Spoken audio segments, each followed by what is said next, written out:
We're live. There you go. Yeah, we're jumping. We should be live. Come on in, folks.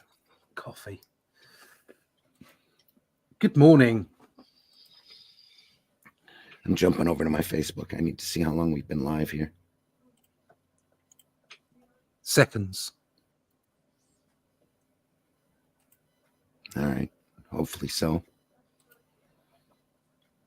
Yeah, we'd have gotten a notice from Facebook because of what we were just talking about. They just slammed us. Anyway, come on in. Come on in, folks. I got a sharing. It's a StreamYard. Yeah, okay. Fine. So how do I get rid of that? We got a special guest today. Putin's coming in to give us his opinions on Jack Kirby. Seems to be the popular thing at the moment. I can do an awesome Zorak imitation. Hello, everybody. Come on in.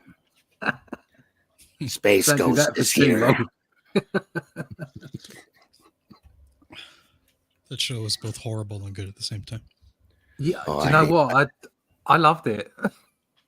I hated that show with a passion for years till I actually sat down and watched it with a sense of humor.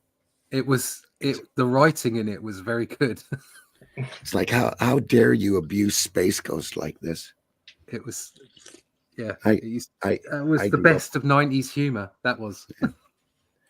Skip Edwards says, hello, friends. Hi, Skip. Hi, hello. Skip Edwards. Hey, Leroy. Leroy's in the house. Good to see you, buddy. Hello, Leroy. Sorry, my voice is going to be a little scratchy today. I've been under the weather. Hopefully crawling out. You can help support ICN by sending stars. You're over on an Indie Comics Network channel and can send us stars. Send us some stars and help support the Indie Comics Network, which is growing greatly. We just added a couple of, I believe we added a couple of new shows this week. So we want to welcome those people aboard to the Indie Comics Network. Both, I think, are very good additions to this programming. Can't wait for you to see it. Woohoo. New shows. New shows. Yep. New shows. We are looking at SLVER STAR, the Graphite edition, today on Comics by Night. We're going to run the opening and then we'll get stuff underway while I hack along. Here we go.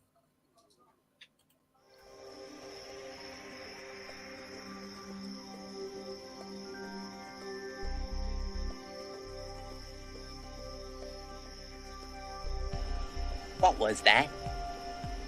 This is not a charade. We need total concentration. Now, once again, this time, with theory.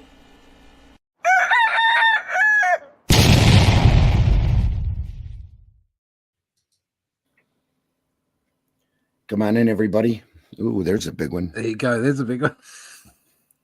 Unchanging behalf if.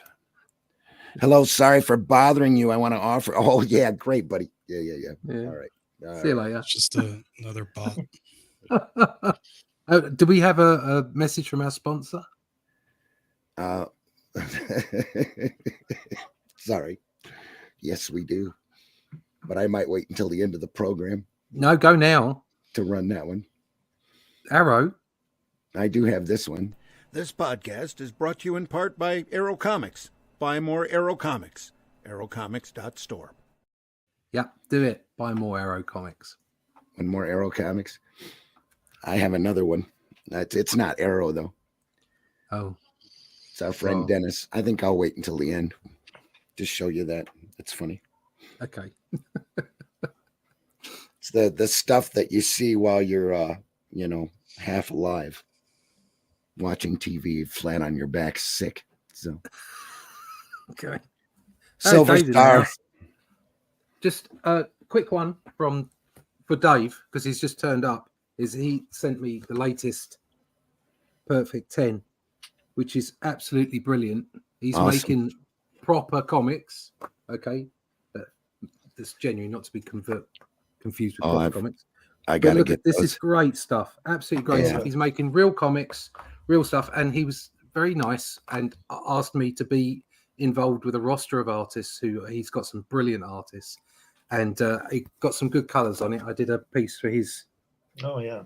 Sweet. Yeah. artbook, and the colors came out lovely, Dave. Well done. It's excellent.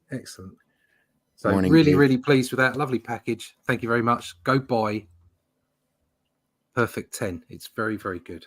Yeah, I've been meaning to buy those for a long time. Good I got to stuff. get in on that. Yeah.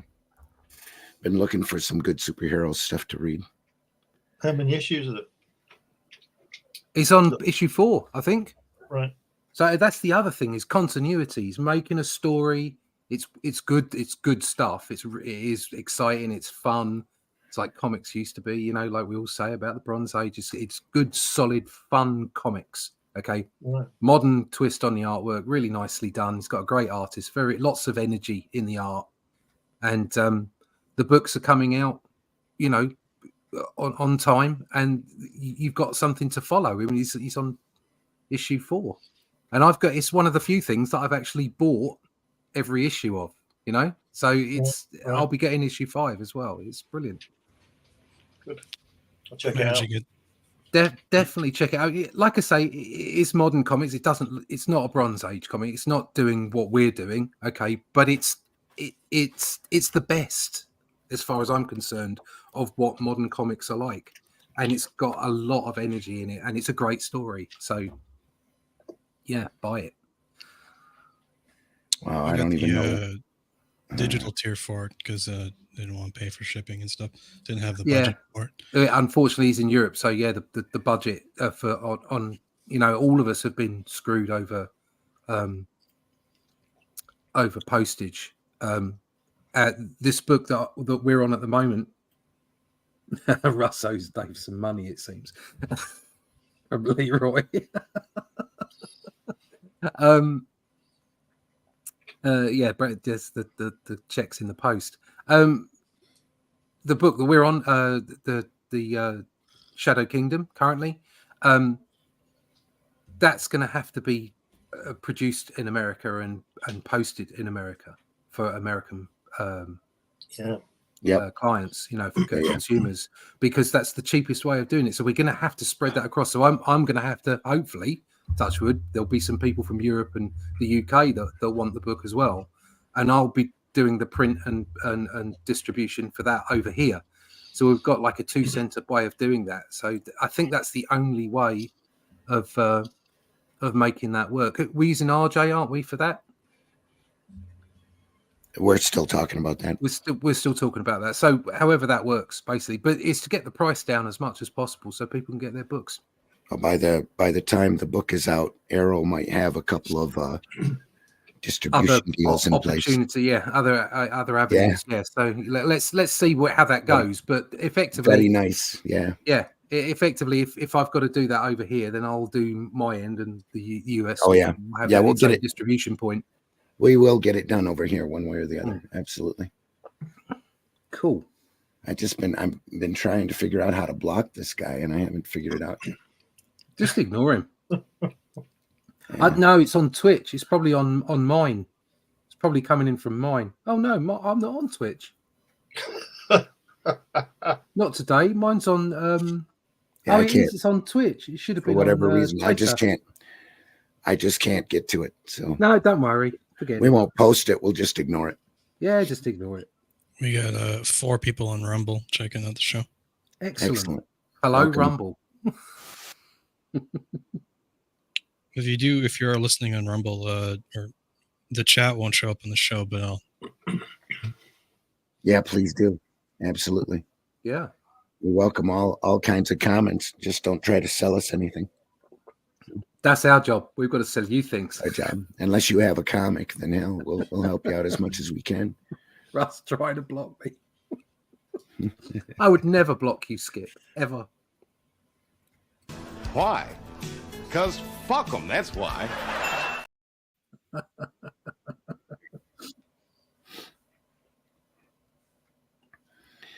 I'm your host, Randy Zimmerman.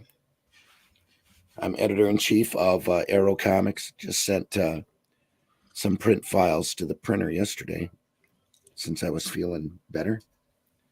So there'll be more Arrow Comics. You can find my stuff over at arrowcomics.store. And also joining me this morning is Glenn. Glenn, introduce yourself. Hi there, I'm Glenn Fleming. I'm a writer, artist, and publisher. I've been reading comics for 60 odd years now, and I produce my own. You can find that on funmycomic.com. You can also go to Barnes and Noble and places like that, and New Haven Press, and get my book about Jack Kirby. And I also produce Comics Limited, which is a magazine about comics, and you can find that on Amazon.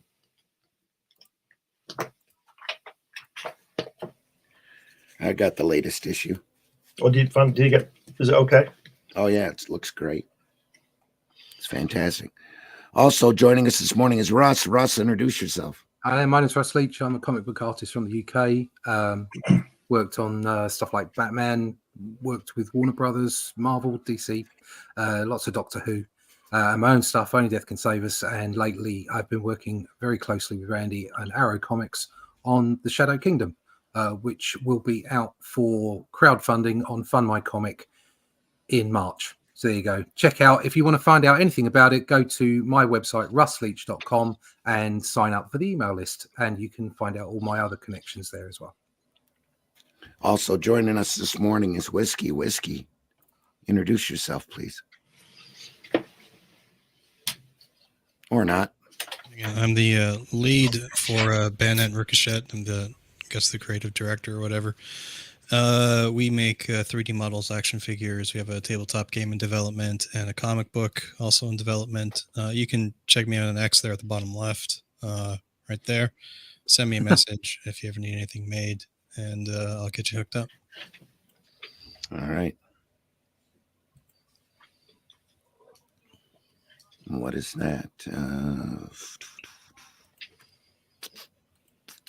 No, that's my Facebook page. How you like that? We are live. Come on in, folks. We are looking at Silver Star, the Graphite edition by the great Jack Kirby. This was printed by someone who prints their logo incredibly small. small press limited. Tomorrow's Publishing. This is specifically for people who are not old. How do you read that? I don't know. It's that big. Oh my goodness. It should be 3 times larger so everybody can read that. Anyway, I love Tomorrow's because they love Kirby. So, and they print the great Kirby. What do they call that? It's not the Kirby Treasury. They call it something. Sorry, Jack Kirby Collector. Jack Kirby Collector, yeah. All sorts of great material. And this is a great little collection that has the entire Silver Star series in it, even though most of it didn't see print. But they were able to get a hold of the lettered pencil work from the Kirby estate and print the book. Oh, look at that. It's a complete visual novel. In pencil. They say in pencil form, but some of this is inked. Silver Star.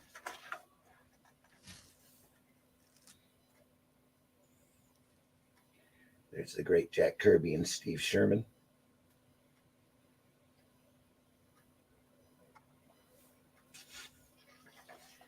Introduction. There's the pencils. They're a cover. That's the pencils for the cover for the book here that they used. I always thought this series was better than Captain Victory. Yeah. I think it's only lasted 6 issues, doesn't it? It didn't last very long. That's for sure. I don't think they printed the entire... Sorry, that cover. It's amazing how technically it's very static. It's just 2 figures and some strike lines. And yet it's still buzzing. Yeah. It's still got energy in it. Just because of his style. Yeah. It is.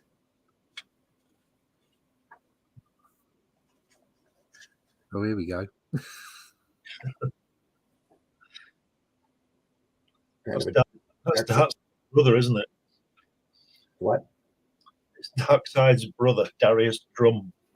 Oh, Looks there like you are. Darius Drum. Wasn't he on X Factor? he died, didn't he? Yeah, he did. So we've got a graphite, complete graphite thing. We've not seen any yet. We've got lettering inking by Mike Royer. Yeah. That's lovely pencils though on the left there. Yeah, fantastic, isn't it? I mean, it's I keep jumping in between how far I should push my pencils.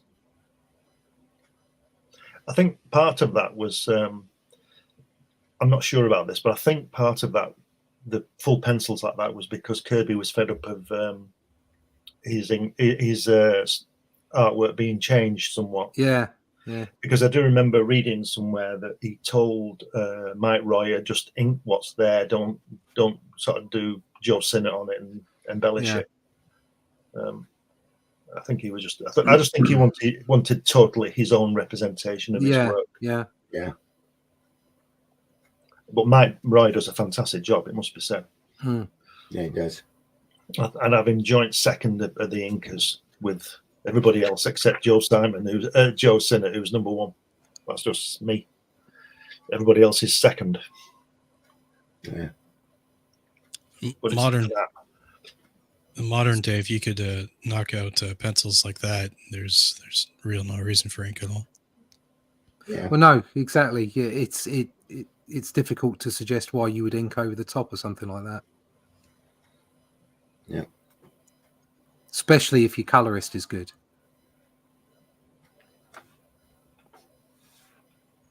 Which would be a little rare. So if there's one thing Kirby can do, it's explosions, isn't it? Yeah. I mean, he's obviously seen that, hasn't he? Yeah. Well, I think that's something.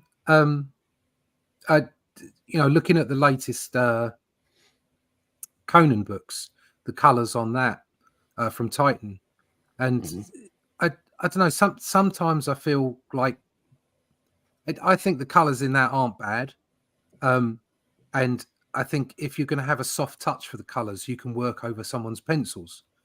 But I tend to find that, and Whiskey put a good example of this up a while ago, is that if you've got really nice inks that are clear and defined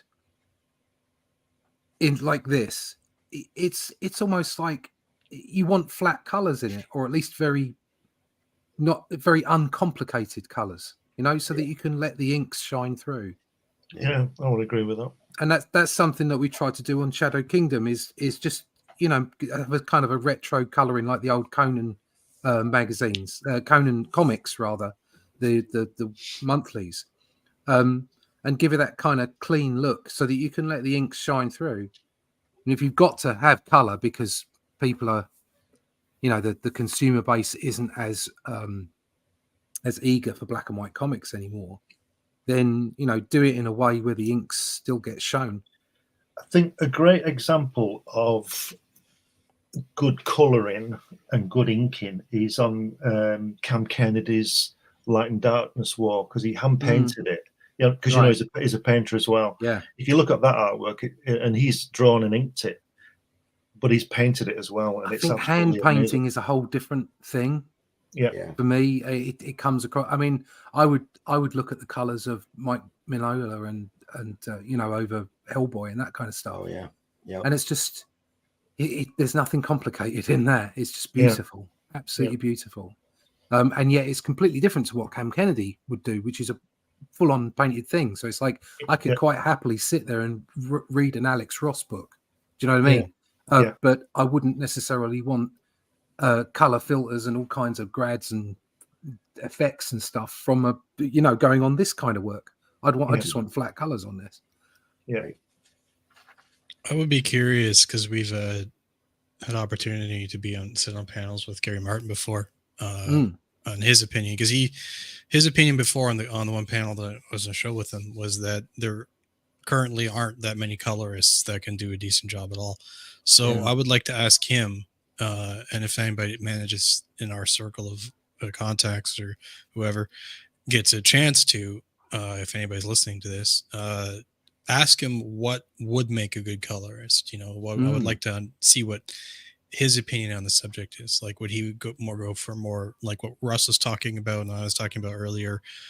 In retrospect, a flat color that just kind of just does the job just enough to make the ink shine through, or would you go with a painting theme, great like gradients, or hand brushed or computer digitized, or however you would do it? So I'd like to know, what does the inking master say? I mean, that was a great example that you showed, actually, Whiskey, because it was a remitter piece, wasn't it? It was Spider-Man.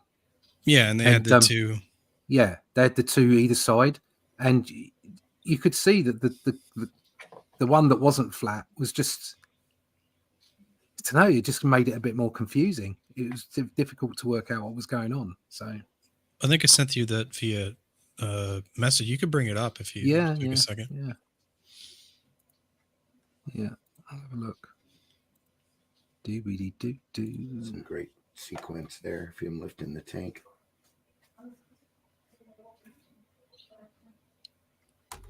There. Get back over to the chat here. The bottom panel on the left, that's a really gaping mouth. Yeah.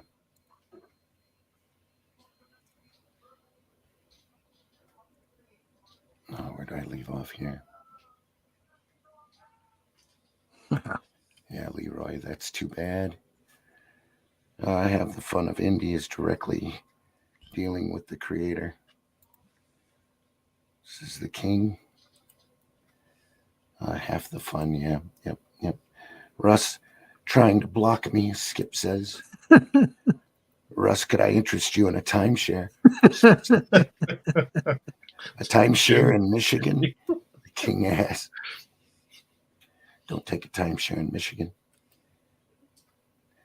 Randy sounds under the weather. Randy is under the weather. A little bit of influenza A. Went and got tested yesterday. So no COVID. Sure, Leroy, I accept all major credit cards. Skip. I'm still tired. After taking OCY, Aki, after the surgery on Monday. Oh, Oxy. Oh, you have surgery? Oh, wow. Oh, sorry, King. Hope you're okay. I'm going to nap. I'll catch the rest on replay. All right, King. Always happy to have you here whenever you're here. Take it easy, Skip and Dave. Speedy recovery, Leroy. I'll catch you on the next time, buddy. Yes, and then Skip says, I really don't buy color comics anymore. Been getting Bande Dessiné and artisan editions more than anything anymore. Yeah. Yeah, well, yeah, I've been doing a lot of that. There you Skip. I guess there's a market for both. Mm-hmm. I think, I mean, the problem we've come up against is we've just seen examples of where people have been doing some great black and white work and just haven't found any traction. Yeah. So we decided to go with the color. At the final hurdle, we had decided to go with the color. We will want to bring out a black and white version, an artisan version, without doubt. But we're thinking about maybe doing multiple books so we can put it all together as one big black and white option, and that'll sort of, I think that'll be better for the price point as well. It makes me wonder, because I've encountered the people through miniatures and stuff like that, where I can present an extremely detailed piece, something with like lots of intricate details, clearly more advanced than something that's just what they call kit bashing, like something sliced up digitally, made up from different models and stuff. And there are people that can't tell the difference. They can't. It just baffles them that it's like, oh, this one takes like 5 minutes, this one takes however like several a week to make, whatever. And to them there's no difference. They don't see the difference. They can't comprehend the difference. Visually, it just doesn't make any sense to them. And I've encountered the same thing with drawing as well. like you saw it in the movie Black Sails, or the TV show Black Sails, where in one scene they're on an island and they're discussing this work of art, two works of art, and one's this appraiser on the pirate island. He's saying this is a work of art by this artist. This is a garbage replica or whatever. And then the pirate's just like, if you forgive me, he says tits, right? Yeah. And it's just like, what's the difference, right? Yeah. To the layman, Yeah. when we're talking about colors and inks and stuff like that, maybe they can't necessarily see the image without the colors. And I find that a lot of people that aren't necessarily interested in art or artist editions tend to be more juvenile in nature. Just they're younger. So I think you've got that right. It's like a general public. It comes. It's there's also an element of there's an element of some art is better than other art objectively, and yet it doesn't seem to make a difference if you put the right logo on it or if you put in the right intellectual property. It'll sell anyway, no matter if there is something better than that. And I think it's a similar thing with color. Is like you say, maybe they just can't see it because they're just not attuned to it. At the end of the day, this is pulp material. It's for people to enjoy and have fun with. I mean, I was at a convention. I think it was John Higgins that was there, and he was talking to me about how nervous he was doing live art on the show floor. And they were in the bar, and his girlfriend was there, and we were chit chatting, talking about how silly it is that we do this work, and yet we're very nervous when it comes to doing it live and all the rest of it. And she says, you guys, comic book artists don't understand. Artists in general don't understand, but comic book art can be very immediate. Okay. And she said, you don't understand. She said, it's cake. It's like people love cake. Okay. And it doesn't matter whether it's a Victoria sandwich or whether it's a chocolate cake or whatever it might be. Everybody loves cake. Okay. And what you do is cake. There's lots of different cakes and people think it's magic. They just want it. They just want it. And you might look at it and go, oh, that's a bad drawing, or I don't like this. But other people who don't do this all the time, who can't do it, see that it's just fabulous stuff. And they just think they get excited about it. So that's a good thing for all of us. But the downside is that often the average person who's getting excited about the cake can't tell you which is the cordon bleu cake and which is just the average cake, because they all taste like cake. Yeah. It still doesn't allay your fears, though, does it? No, it doesn't. No, not in any way, shape, or form. It's still a gibbering wreck most of the time. And you go through the work, you go through any work that you've just done and go, oh, that's not my greatest work. I don't like that. And then 6 months later, you'll look at it and go, oh, that wasn't that bad, actually. And then 6 months after that, you'll just like disown it. You've heard of Bob Monkhouse, Russ, obviously. Yeah. But when he used to do his stand-up, if you as an aside to this Kirby stuff before we get into it fully, if you buy his book, it's really enlightening, because what he does, it's how he has a chapter on how to deal with hecklers. And he said, what you've got to remember is that there's only one heckler in a room of 1,000 people, and everybody else is your best fan. Right. And that's what you should hold on to. Yeah. I get that. Yeah. It's when you are at conventions, it's amazing the nice things that happen, to be honest. Yeah. And people are so pleasant, and when they do come up and talk to you, 9 times out of 10, if people are coming up to talk to you about your work, it's usually complimentary. Yeah, most people want you to succeed, but you always get the nod. I do. You always get the knob. Anyway, what's this? Look at that page on the left there. It doesn't stop coming up with unusual things, Kirby, does it? I mean, look, who would expect a girl with a guitar singing in one of his I know. one of his books? Bizarre. Ties back to the first page. Yeah. They're saying, sorry, small earthquake. It's still all right. Skip is so insightful. Was there a popular singer at the time or something that was like a young girl playing music? No, not really. It wasn't that German girl from the Eurovision Song Contest, was it? A little love and a little peace. I don't Don't remember that. When was this done? Was it 82, maybe? 81, Oh, it's close. 82? Yeah. It's close. It's around there. Yeah, looking for a copyright date. She sung it in German as well. Well, this was printed in 2006. That's not when the original ones came out. I think you're right, Glenn. Yeah.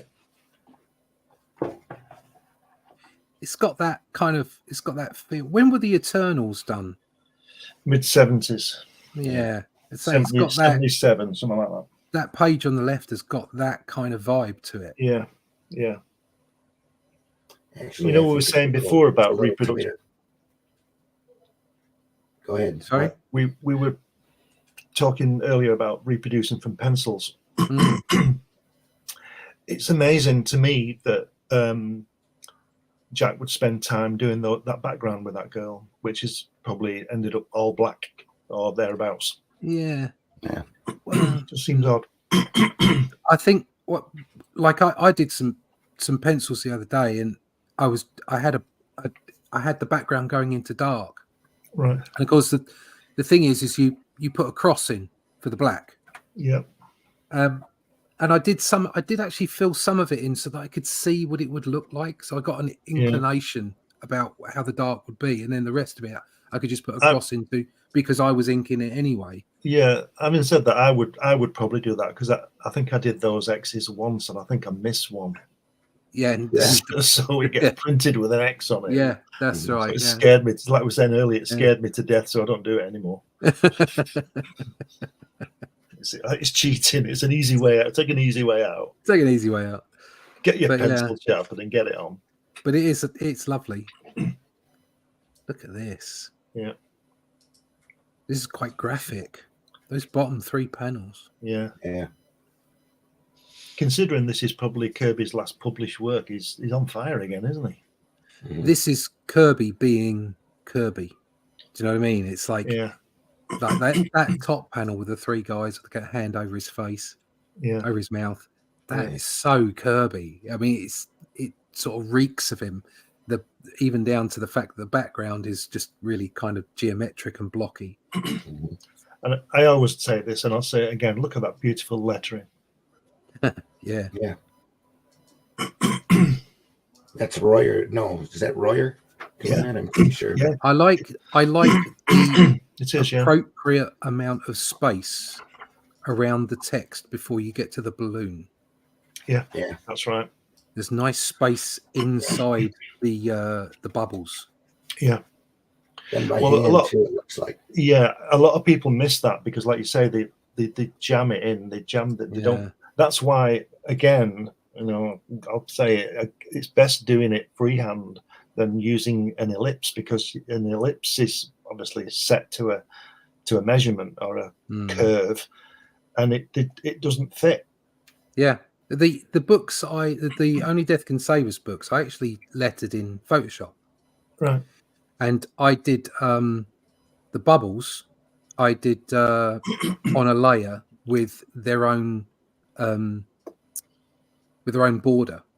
Yeah. And I created an appropriately roughly sized oval, and then I distorted it. Yes. So that they weren't all ovals. They worked around the text. Yeah. And actually that came out quite nice. I mean, it wasn't a standard way of doing lettering. It was just the way that I did it for those 2 books. But it worked really well. Yeah. And another way of doing it, a good way, I've not done this myself, but I've noticed this 40 years ago. If you look at Watchmen, Gibbons doesn't do ellipses. He does little. He obviously draws it in pencil when he does it. When he inks it, these short lines. Yeah, it's really effective. Really effective. Well, these pages are beautiful, aren't they? they are. Yeah, they're fabulous. A long time since I read this. It's great.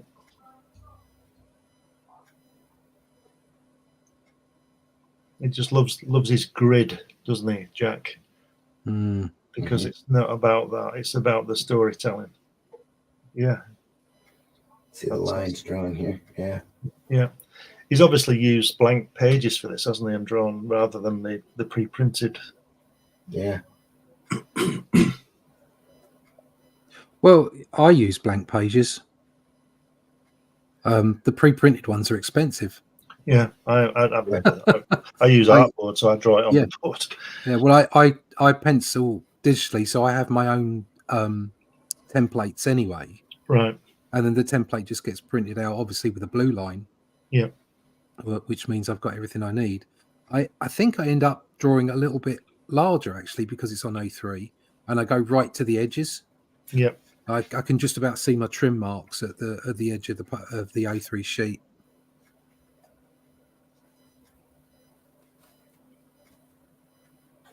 Great expression. Yeah, it's good stuff, isn't it? I mean, like I said, this must be his last published work, and it's just right on it.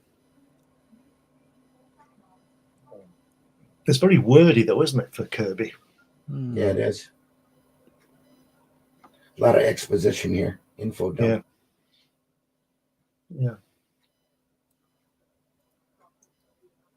The only thing I don't like what Kirby does is when he has the letterer, usually Mike Royer, put a word in inverted commas, because you don't say the inverted commas, do you? It's like when you're doing lettering, as far as I'm concerned, if somebody says 14,000, you have to write 14,000 because nobody says the number.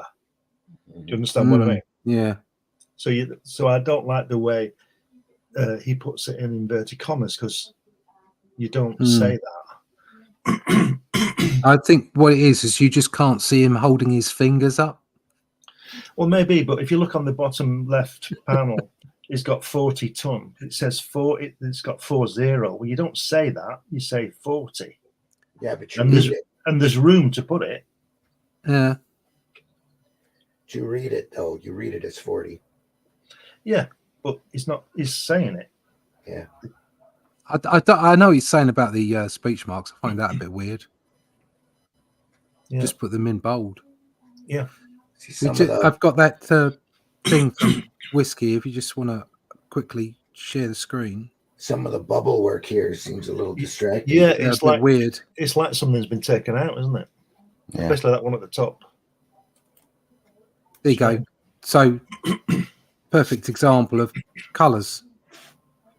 Yeah, the best one to me would be the one on the right.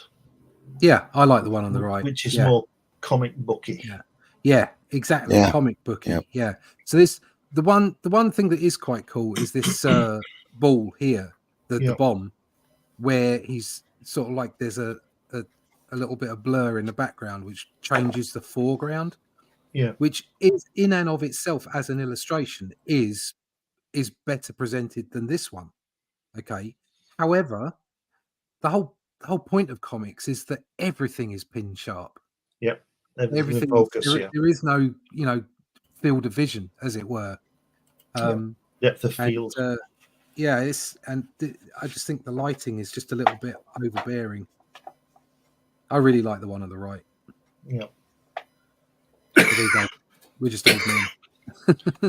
For me, it's a big hassle with digital coloring. It's like any tool; it's very easy to be abused. Yeah, where they try to go for the extra shade or the fancy effect when they don't really need it. Do you know what I think's happened with those word balloons that are big, that are too big for what's there? Yeah, I think that because it's not being inked, that would have been tidied up. Yeah. And Jack's drawn that, and then he's written. You've seen the art where he writes the art. He writes the on the board, doesn't he? He writes the script on the board where it appears. And then when you see the original pencils, I know these are original pencils, but when you see previous ones, you can see his hand lettering on it, his handwriting on it, and then Mike Royer's lettered it and tightened the lettering up. And I just don't think he's tightened up the balloons on this. So in other words, I'm probably totally wrong, but in other words, if you look at the bottom panel where there's sort of a line, seems to be like a line missing on the left there, the left one over I think Mike would tighten the drawing up as well. Right. But I'm probably wrong. I'm probably wrong. No, I bet you're right. You're right on 100%. Could see here we're a lot tighter. Yeah. That's gorgeous. Look at that. Doesn't Kirby draw big well? Mm. You know, look at the size of that guy. The weight and the yeah. And I can't say it. The lovely thing that Mike's done there on that top picture where the guy's lying down is, like you said about the weight, he's put that really heavy line on top, hasn't he, and pushed him down. Yeah. Really superb. Great ink at Mike Royer.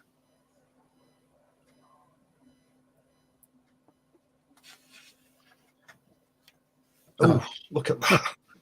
Bosh. You can feel that.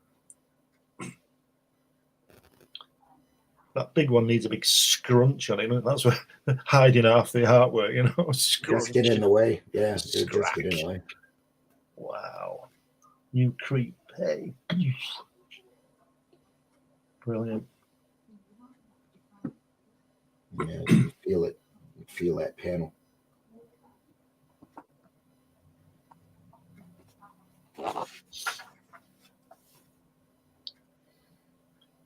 Do you know what Kirby does as well with his villains?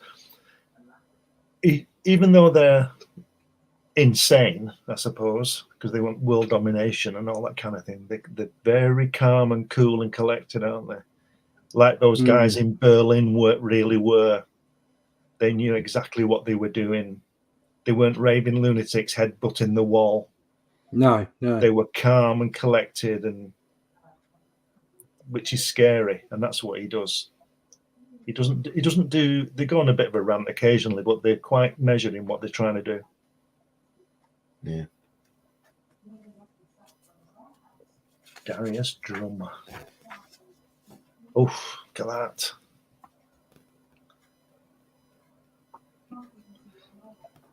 Look at that. Wow. His face is freaking me out there on the right, though. It's very flat, isn't it? Yeah, his eyes are really wide apart. It's got a fish thing going on. Yeah. Look deep into my eyes. Yeah. Has that guy got his hand in his pocket? If he's got a hand. That's what I'm thinking. He's not actually a scientist. He's a flasher. Yeah.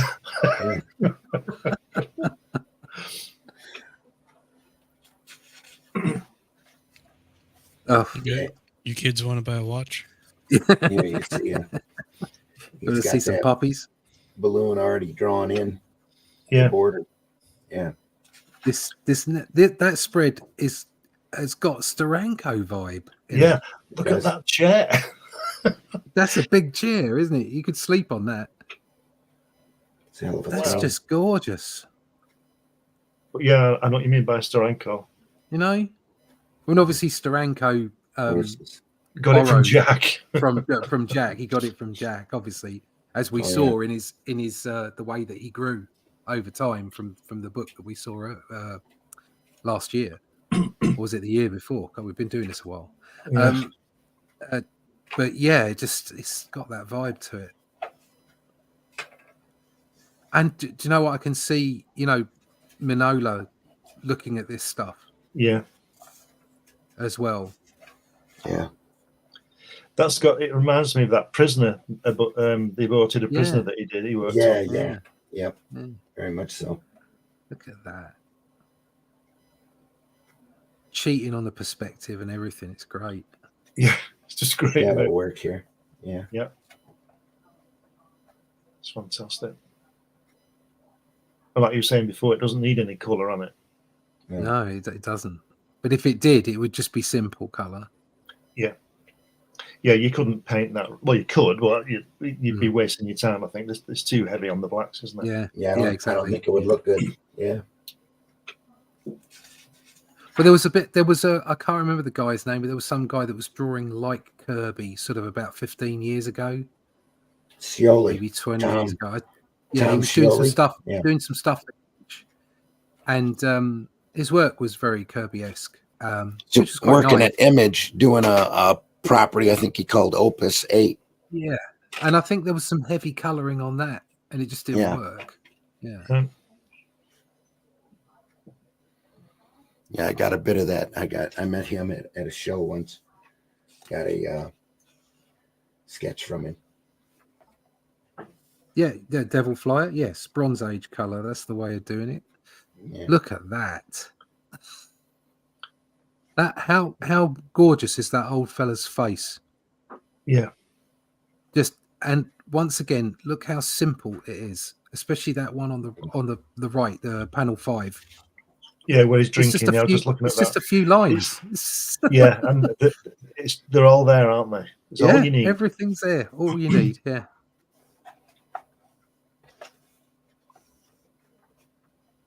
In fact, it pretty much everywhere in this, it's got that.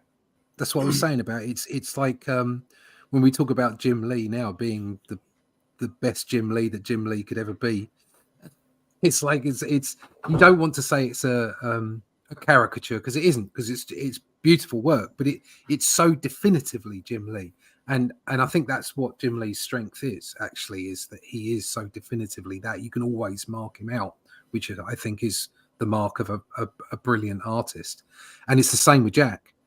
He's being the best Jack Kirby he can be here. This is like pinnacle stuff. He may have drawn better in the past on different things, but the style, the essence is just, it's all down on the page here. Look at that monster. That guy, the guy in the bottom right in the last panel looks like what's she called out? A Tan and Isle out with Thor. Yeah. My previous statement is for everything on this spread apart from that bottom right hand panel. Yeah. I think he just rushed that one out because he wanted to get to the next page. Yeah.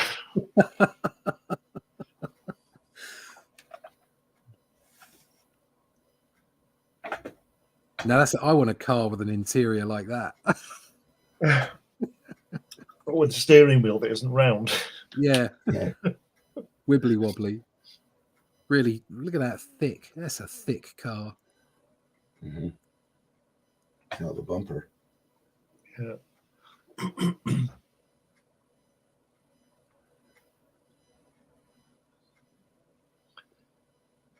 Ooh. Sad. It's Eternal Deviant right there. Yeah. God's name, what? No matter what death looks like, each man knows that his life is ending. God's name, what? Yeah. Car is a bit strange. It is a bit strange. You're not sure if it's coming or going, or going or coming. It's really out of proportion here, but it's beautiful. Yeah, it's bizarrely lovely to look at. Looks like it's got a reinforced front end here.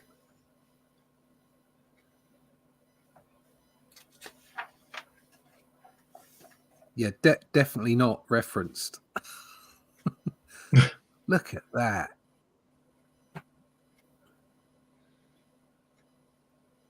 Look at Drum on the bottom there. He's standing like Darkseid, isn't he, with his hands behind his back? That's how Darkseid always stands. Well, it's difficult not to see Darkseid there, isn't it? Yeah. Oh, look at that horrible face in his hand. Ooh. Yeah. As Jack said to me in person, it's all variations on a theme, and I think this is. I think we're seeing that with it. Yeah.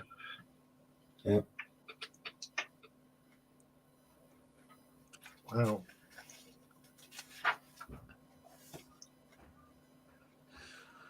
Oh, lovely. Russ, speaking of, you said Dark Seed. I asked Jack Kirby about that. Oh yeah, because I used to say Dark Seed, right? And I asked him which it was, and he said, "Well, it was Dark Side." He said, "But it works both ways." But I thought it was Dark Seed. It depends whether you're using the English language or not. Probably depends on where the ocean is as well. Or where you're using the English language. Yeah. Exactly. Yeah. Two societies split by the English language. Iron Man gauntlets here. Yeah. Yeah, definitely. Do you suppose both those characters, the one that looks like Dark Side there, is a representation of Stalin? metaphorically or something like that. It's probably Kirby's representation of evil, pure evil. Could be. Wasn't Stalin's down like that? Yeah, because it went from Hitler to Stalin, didn't it? I mean, it was like Hitler was the face of everything we despised, and then 10 years later it was Stalin, wasn't it? Saying a concept of variations in a theme just kind of like made me think about it.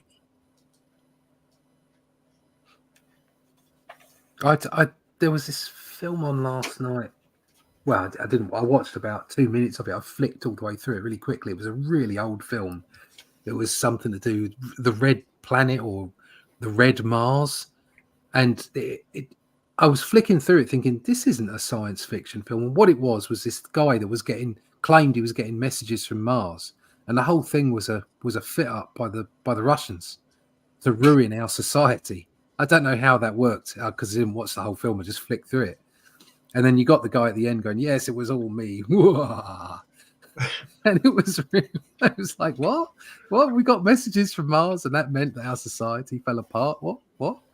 So I didn't even bother going back to check the story out. It was a metaphor for TikTok. Yes. Yes. Very probably, yeah.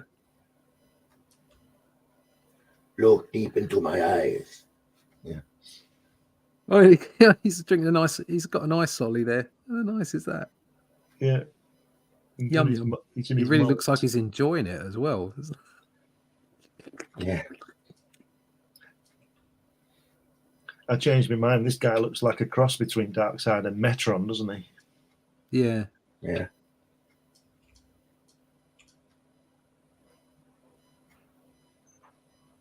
I always thought Metron was evil anyway. I like the way he does the hair flicking out on the fringe, on the hairline.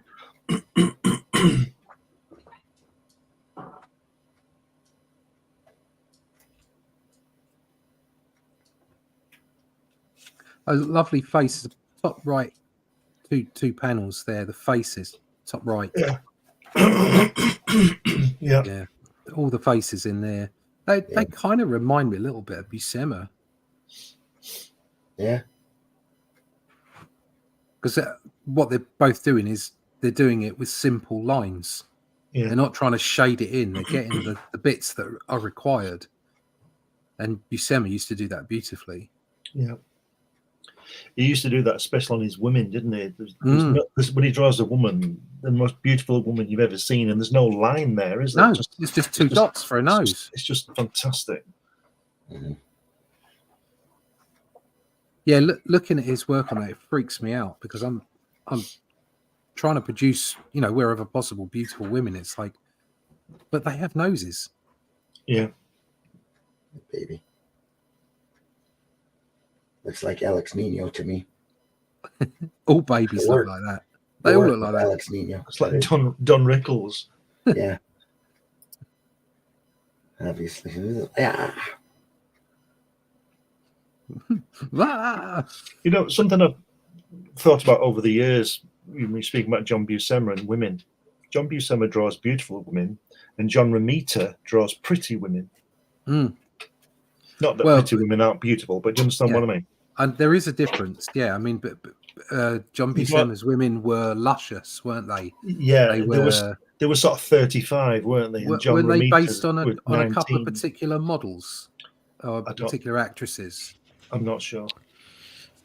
You were talking about noses, and it reminded me of a quote by Alex Toth, where he says, "I spent the first half of my career learning what to put into my work, and the second half learning what to leave out." Yeah, that's exactly it. Yeah, it's I'm still working out what to put in and what not to put in. Look at that exaggeration in that face. Yeah. Little Reed Richards right there, it looks like. That guy with the expression in his face, look at his neck. He's really neck really tight and straining. Yeah. Like he's shouting. Get me pictures of Spider-Man. Yeah.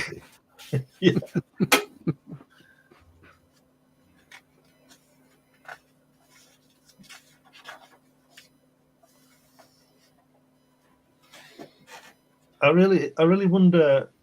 Oh, hope that some if it's this thing still exists. That Rose Kirby told me that Jack had written a book called The Horde, and it was something like 300 pages or something. But he wouldn't publish it because it was too awful. So yes, he didn't go into it. But I'm just I reckon there must have been a lot of stuff in there from the war, you know. Because it was about the way mankind is going or something. And I just wonder if that still exists, or, you know, got to be somewhere, I suppose. He wrote it, or he had drawn up a whole 300-page? No, it was a novel. He'd written it. Okay. But he hadn't finished it because it was too apocalyptic, even for him, and he was writing it, so God knows what he's put in it. Yeah. That'd be interesting to read if it exists. Maybe it doesn't exist anymore. I don't know. He does those close-in struggle panels really well, doesn't he? Yeah. The one on the left, the first panel on the left-hand page. Yeah, where they're all grabbing them, and yeah, he does that a lot in Dingbats and the Boy Commandos, where they're fighting like street fighting. He does that kind of thing really well.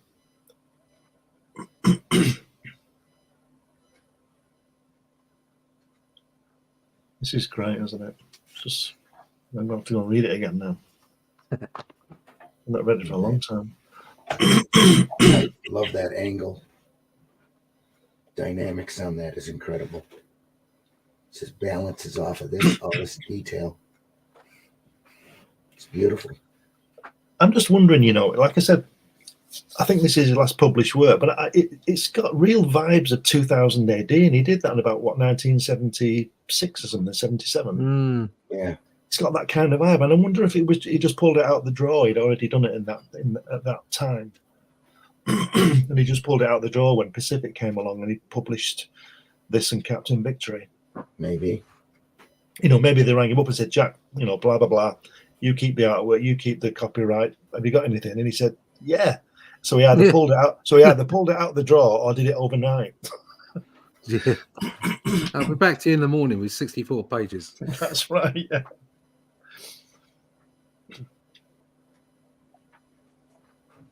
Look at that.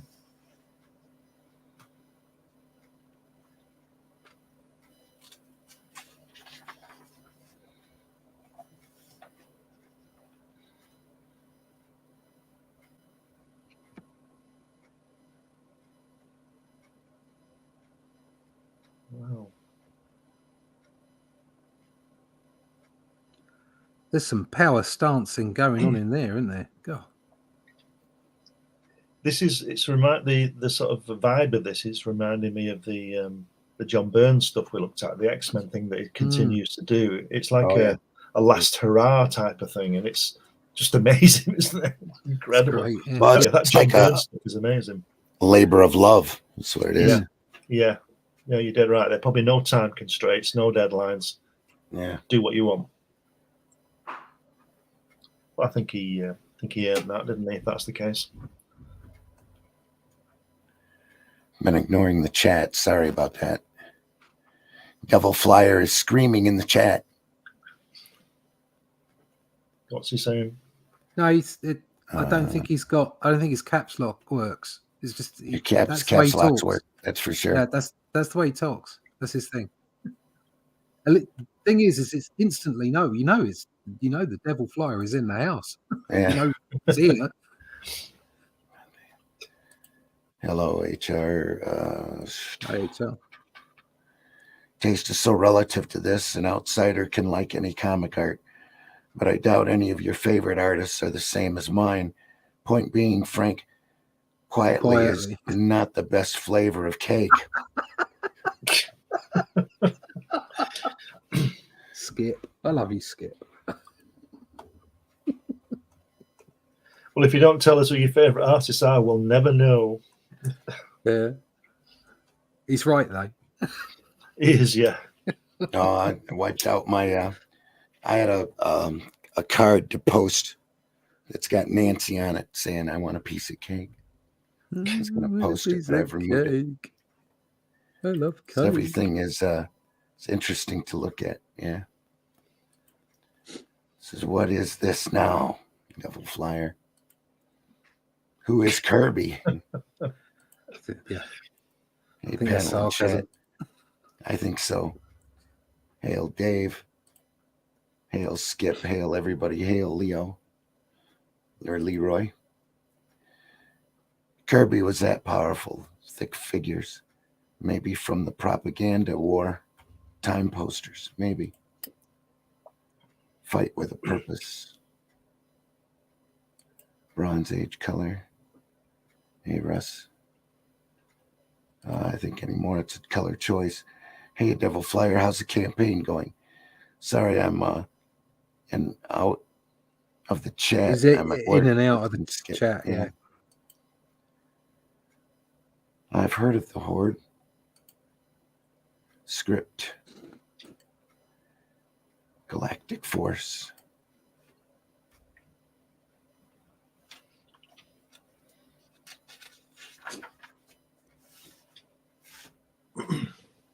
Wow, look at that. That's a typical Kirby pose on the right, isn't it? Yeah. Coming at you like that. In the Human Torch a few times like that. And Thor, I think. Yeah. Yes. A little bit of a long arm there. Look at that Was woman. it Buzz Off, Jinker? Buzz off, Junior. Oh, was it Junior? Don't you dare try to rescue me. Oh, okay. Buzz Off, was dead. Junior. She was dead when I got there, officer. Oh, here you go. Skip has told us what his favourite artists are, and they are indeed fabulous. What are they?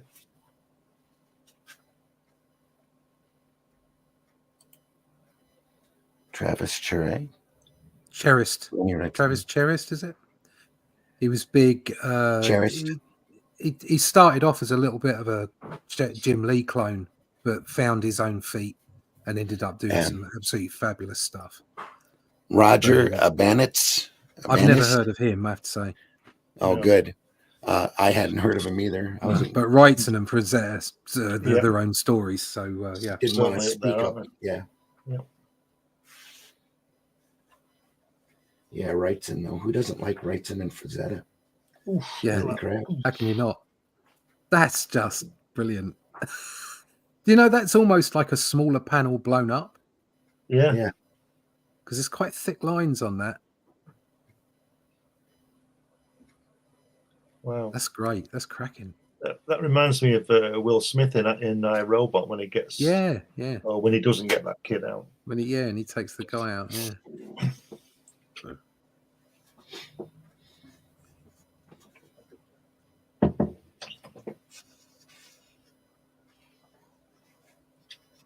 Wow. Didn't lose any of his energy, did he? No, but look at all that detail. Yeah. Kaboom.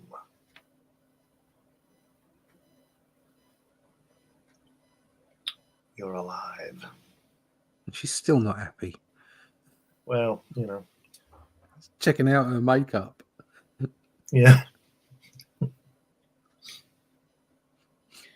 look at the way he's got such a concerned look on his face. Yeah.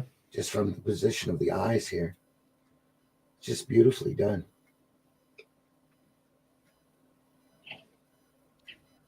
Concern for all sea bass everywhere. Yeah.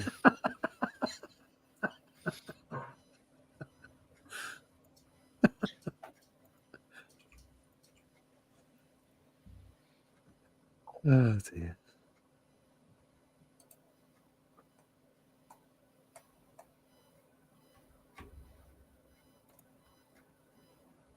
That is a golden-cheeked warbler. It's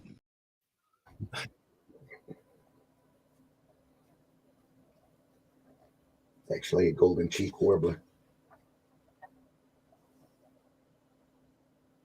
A lot of ticks there. Touch my chin. Touch it. Touch my Shut up piano with a sound effect.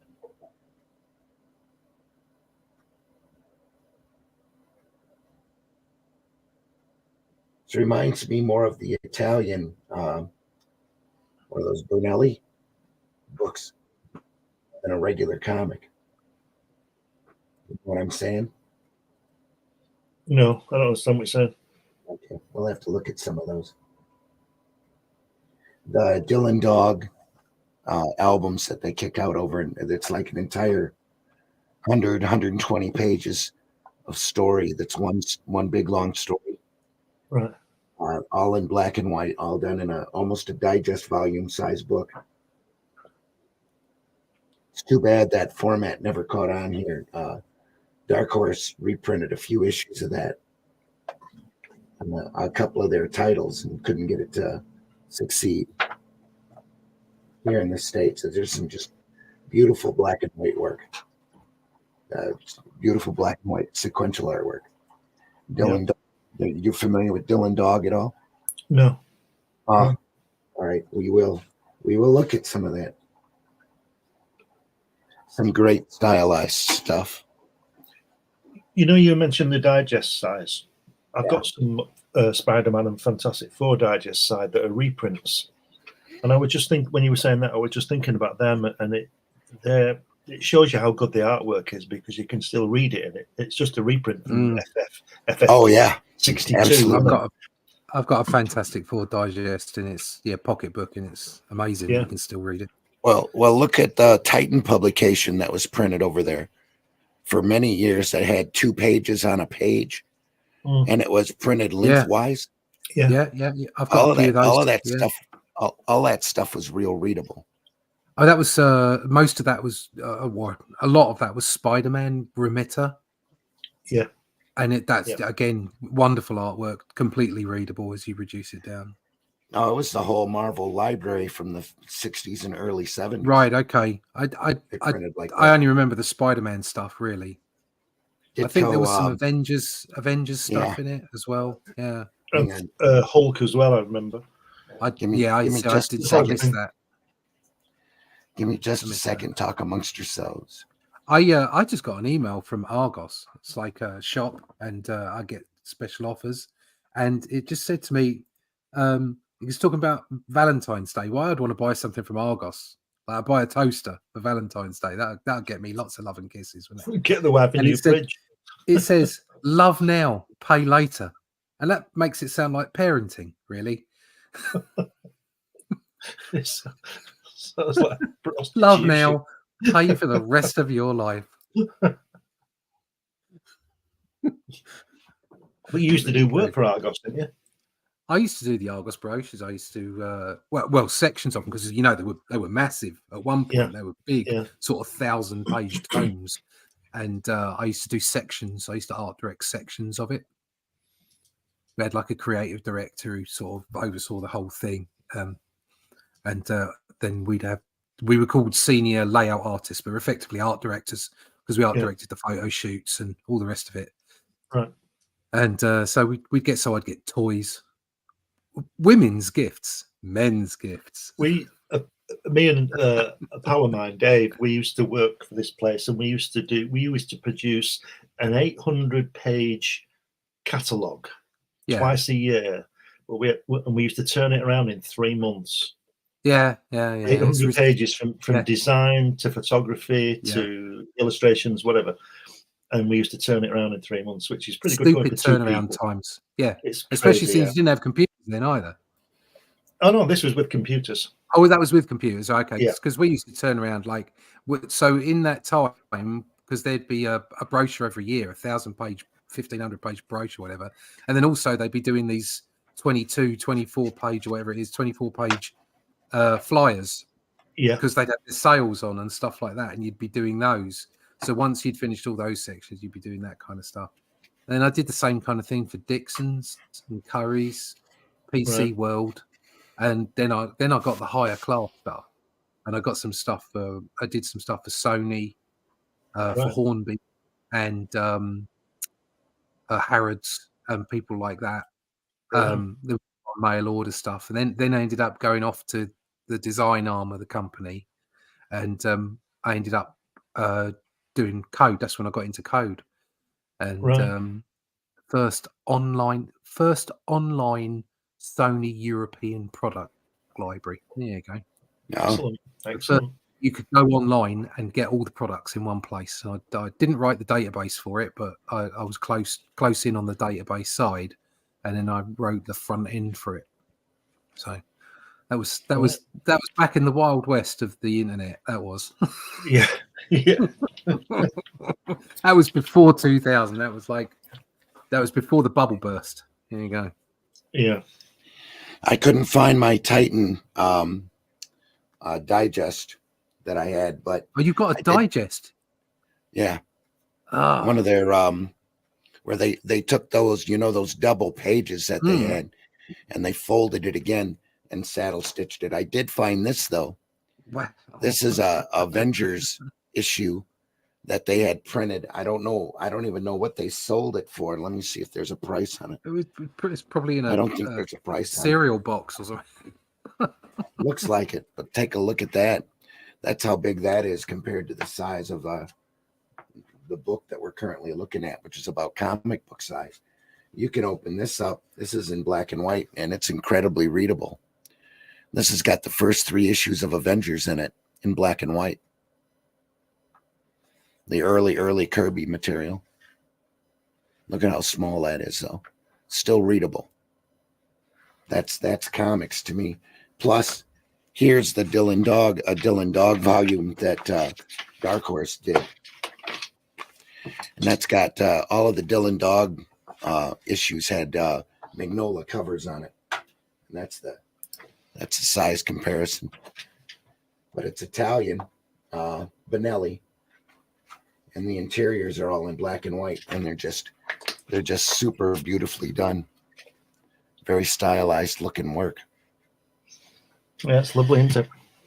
They would give an artist a script and then just let them go. And there'd be 100, 120 or so pages of just, real stylistic looking stuff. Dylan Dog is a private investigator, beautiful. A supernatural investigator. And everybody that they used had their own individual style. Oh, look it looks like it looks like a kind of a Modesty Blaze type. Yeah, strip, it does. Yeah. Oh, yeah. Modesty that Blaze style, Romero. Look at that. I mean, look at that. It's beautiful work, and people don't really know it.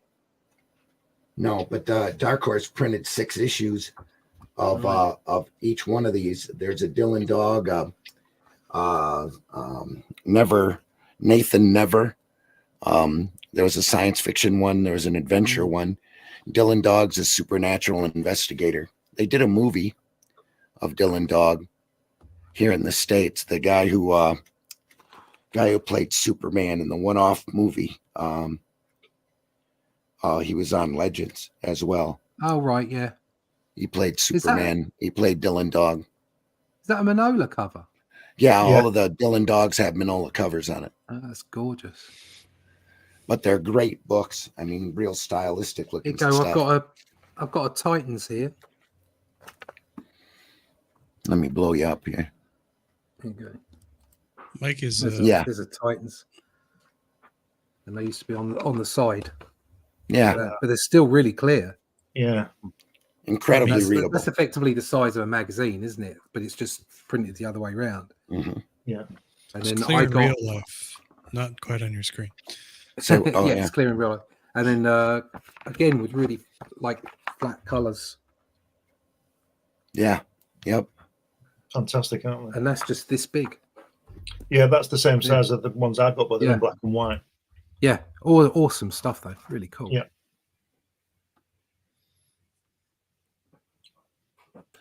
I was gonna say, I think the Western audience is so spoiled by color because of those old Sunday Funny pages. Yeah, they're always printed in color, and so now having something in black and white, even if it's really stylistic, has a hard sell. But Cerebus sold really well. ElfQuest sold real well when it was out. But that was back in the days when comics were selling really well. That's true too. It's like it's the same old, isn't it? That the bigger that market, then the larger the niches within the market are. Yeah. So you have more people. You have a bigger percentage of people appreciating black and white work. Was Cerebus never in color? Say what? Was Cerebus never in color? No, Cerebus has never been in color. No special editions or anything like that. Not that I'm aware of. No. Right. was always in black and white. But Dave Sims went out and found himself somebody to draw very architectural influence background. Was it called Gerard or something? Yeah, Gerard.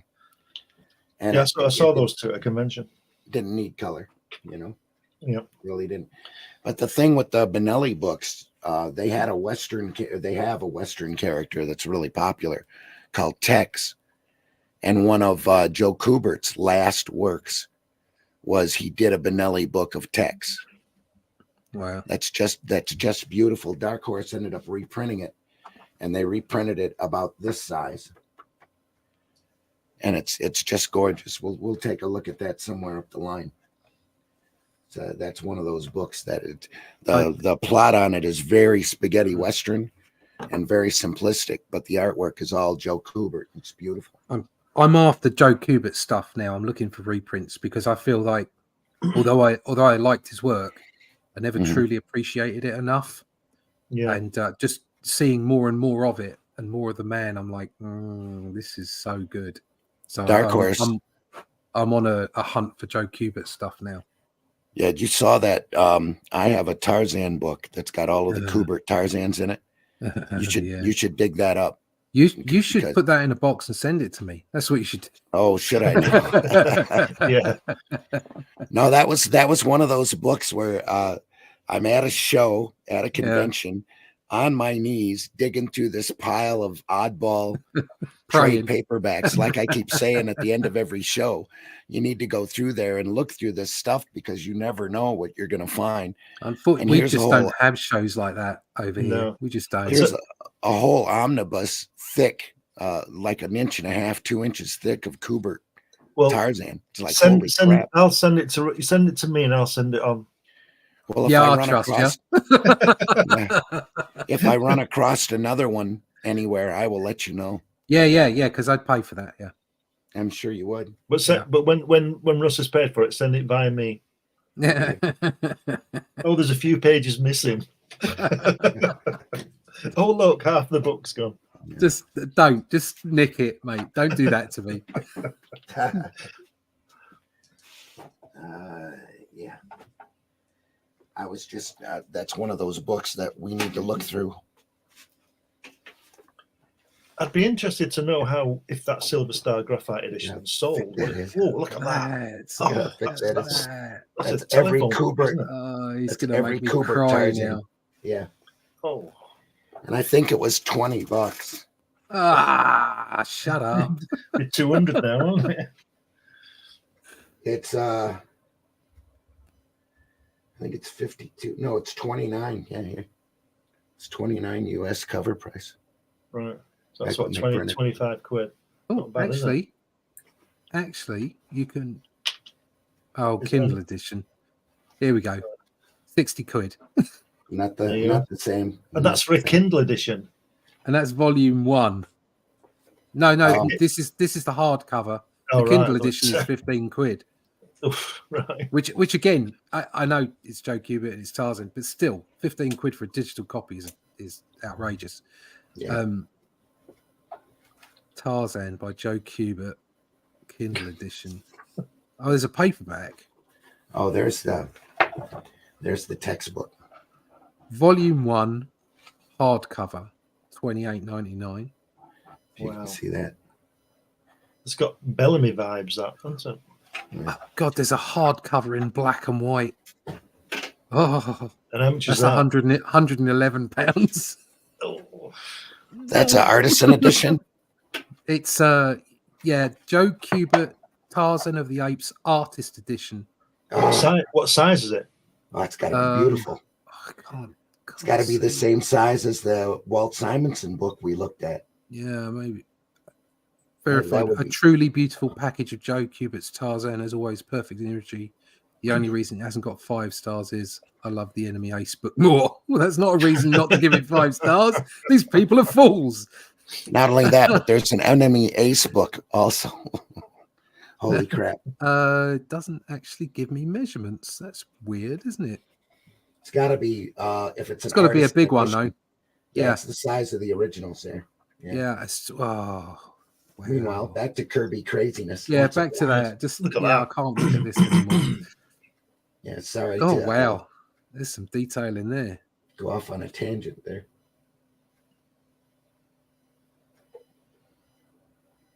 This guy, Silver Stars, he's like a machine man, isn't he? Type of character. You know, the machine man that Kirby did in the 70s. Yeah. I think he was doing this at the same time. I'm convinced of it. But it is wonderful. The only machine man I have is a graphic novel by Wrightson. Right. I think there might be some Iron Man in there as well. It might be like future. I've got the Kirby set of Machine Man, and I've also got the graphic novel of the Barry Windsor Smith one, right? Which is really and Trimpy, which is really nice. Now that drawing there with the guy pitching the ball, I'm sure I've seen Ben Grimm doing that. Yeah. Look at the hyper extension of everything as well. Yeah. Look at the colour marker though on the field, green, beige. Yeah. Blimey. Yeah. This is why you don't leave things on your pages like X's. Yeah. Silver pants.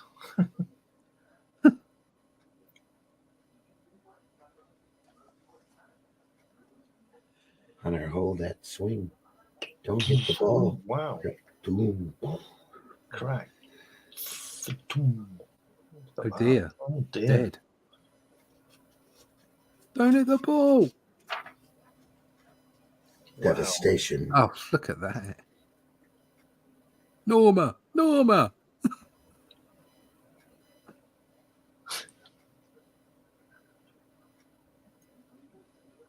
I'm resisting saying something there with Norma. Look at that. Permit me, my dear. Don't bother. That look of disgust. Yeah. She's really not nice. Darius Drum.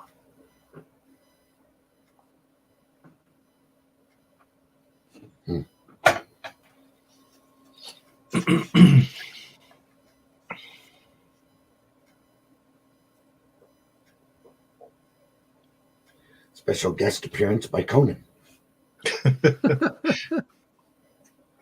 Yeah, yeah. Not a perfect example of where an artist wouldn't be a good fit. It looks like those two fists are going to hit him. Yeah. I've seen a couple of covers that Kirby did for Conan.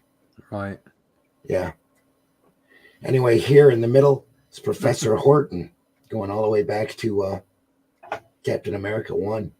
Yeah. Look at that. Oh, look at that. Wow.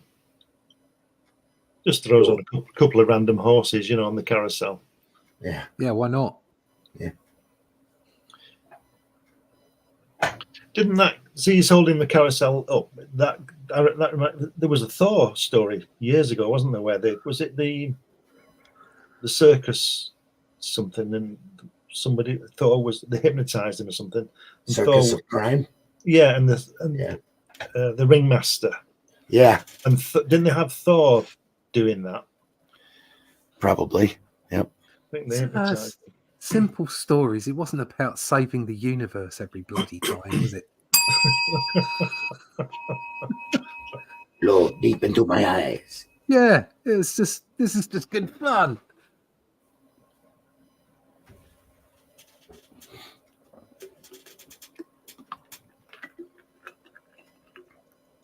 Crowd scenes. Yeah. Look at that tight panels here. You don't see Kirby doing 11 panels on a page very often. No. Especially during this era. And then boom, look at that. Whiz. Just gorgeous. That looks like New God 7, that Glory Boat ending.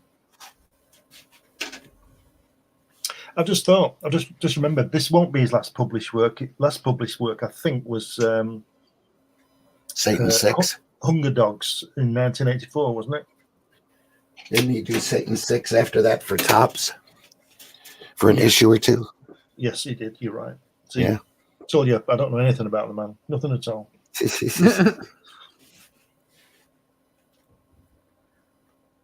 I lied. It wasn't him saying to me, "Who are you?" It was me saying, "Who are you?" to him. The good, the bad, and the Right. people. Sprake. There's Eternal, a Celestial right there. I'm going to say, yeah. Or a century. Yeah, Sentry. Look at that. Look at where he's just casually burning his hand with his hand. You know what I mean? He's not giving a quick zap. And the curve on those buildings is great, isn't it? Yeah.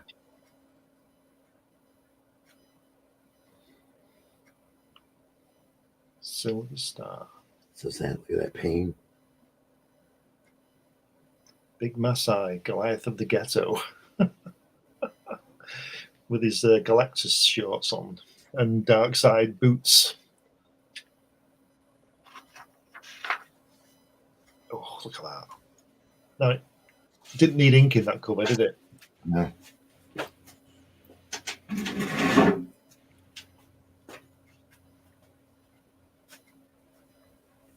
Some kind of horse racing accident.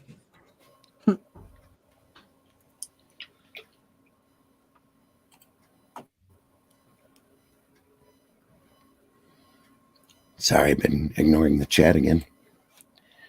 Fave artists, yeah, we went through that. It's European, look it up. Book, look up the book Jazz Menard. Very Wrightson influenced, but a more modern brush style. That Dylan Dog book looks very similar to Jazz Menard. I'll be buying the afterwork. Thanks. Yep. Great Magnola. Anyway, with the Benelli books, they've been coming out for decades over there in albums. Just some beautiful stylistic work. Panoramic comic format. Cerebus and Spawn 10. Yeah. Was even in black and white, if I recall. I think you're right. At least Cerebus was. He was always a layer of Zipatone. Gilbert is fast brilliance. Yes, it is. HR. Wow.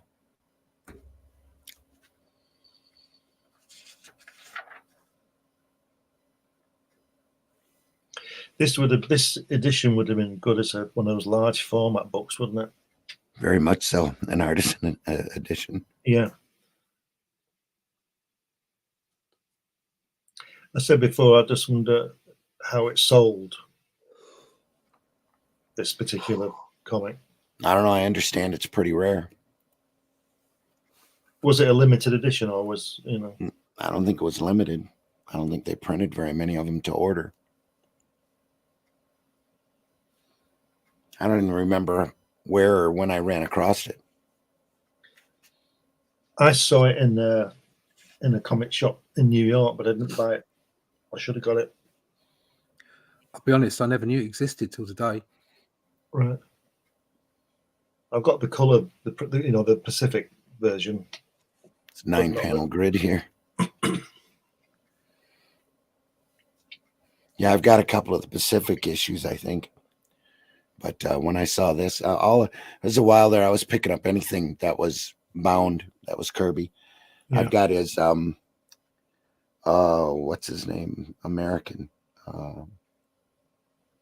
book. I can't remember. I have his Boys Ranch book too that we need to look at.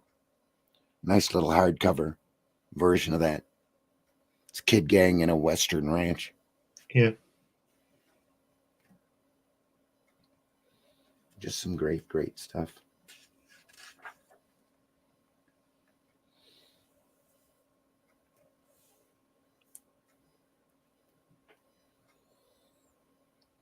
Wow.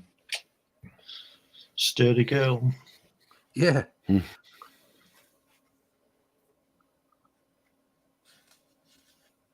It's cool. Just very dense from being hit by a shovel too many times. Just compacted right down to size. Yeah. With a bug. That bug. It's a very scary concept, this, isn't it? Yeah. There's a lot going on.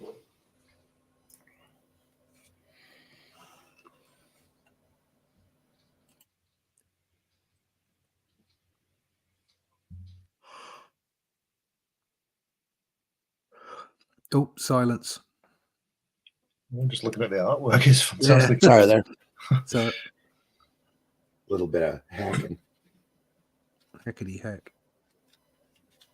Wasn't there a Marvel character like similar in design to the bug called Technovore? I'm sure there was. Vor. Never heard of It's like a character from New Gods here. Yeah. Viking the Black. It's a sentient computer virus, I think. All right.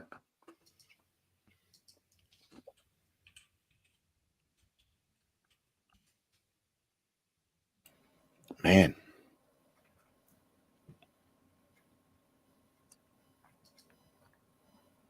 It's weird, that bottom left-hand panel. When you look at that panel compared to that one we picked out of the scientist with the beard and moustache or what have you. Yeah. And how good that panel was, now not very good that panel is. That's right. And it's lacking a bit of text as well with those bubbles again. Yeah, a bit weird that panel. There's so many things to get wrong in that panel. And then you look across to the panels on the right-hand page and it's wow. Technovore first appears in Iron Man number 294, July 1993. It's created by Len Kaminsky and Kevin Hopgood. To say that was when Kevin Hopgood was on the title. Yeah, another British name. Yeah, Kev Hopgood. Yeah, he seems like a nice fellow. I spoke to him a few times. Quite helpful. Right. Very nice chap. I think he's got I've got an interview with him in Crikey. I think I'm not sure, or an article by him. I'll dig it out. I'll send it to you. I did a War Machine picture for Draw the Marvel Way and popped it up on Twitter, and he said, "Yep, that's it, nailed it." I'm like, "Oh, right, okay, fair enough." Right. If Kev says that, then I'm happy. Yeah. Do you think, just before you turn over, those pages those panels where we just said they're not the bottom left two, do you think they've been added? Because I think they've been rushed. That's what I mean. As if there was something else there, or he's had to do it again. Because look at the blacks on the top half of the page and the right hand page, and then there's nothing there. It's just they're just weirdly out of place, aren't they? Yeah. No, I agree. Looks the same to me. Okay.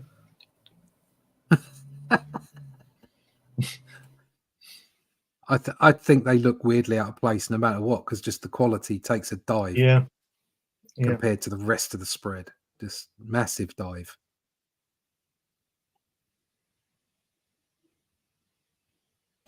The pencil, the thickness of the blacks on these pencils, the spread remind me of that what's it called, where it's in the street, that short story he did for that magazine, Street Call or something.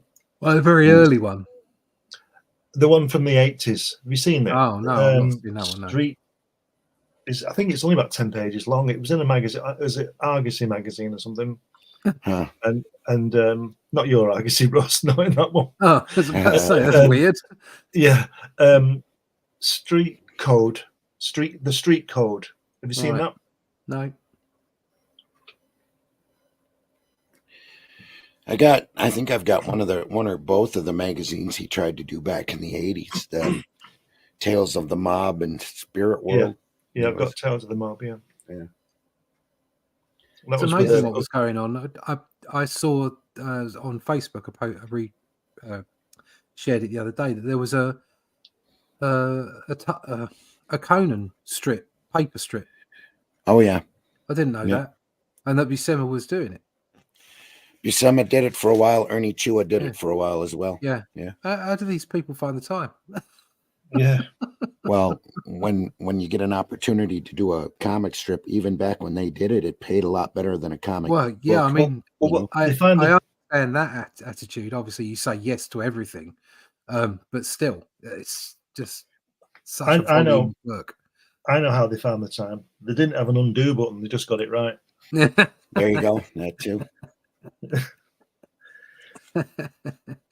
That's Such a hard contrast, no background here, and then all of this detail back here. This is what I'm saying. Yeah, about those panels look like they've been. Yeah. And look at the guy, the side view guy. Look at the background. It's just some sort of shapes. Yeah, I mean, you've got a side view down the bottom left there, and you've got a similar one top right on the left hand page.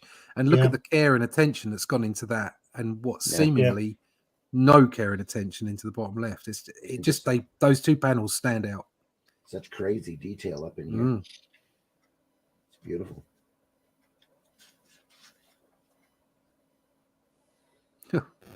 Look deep into my eyes.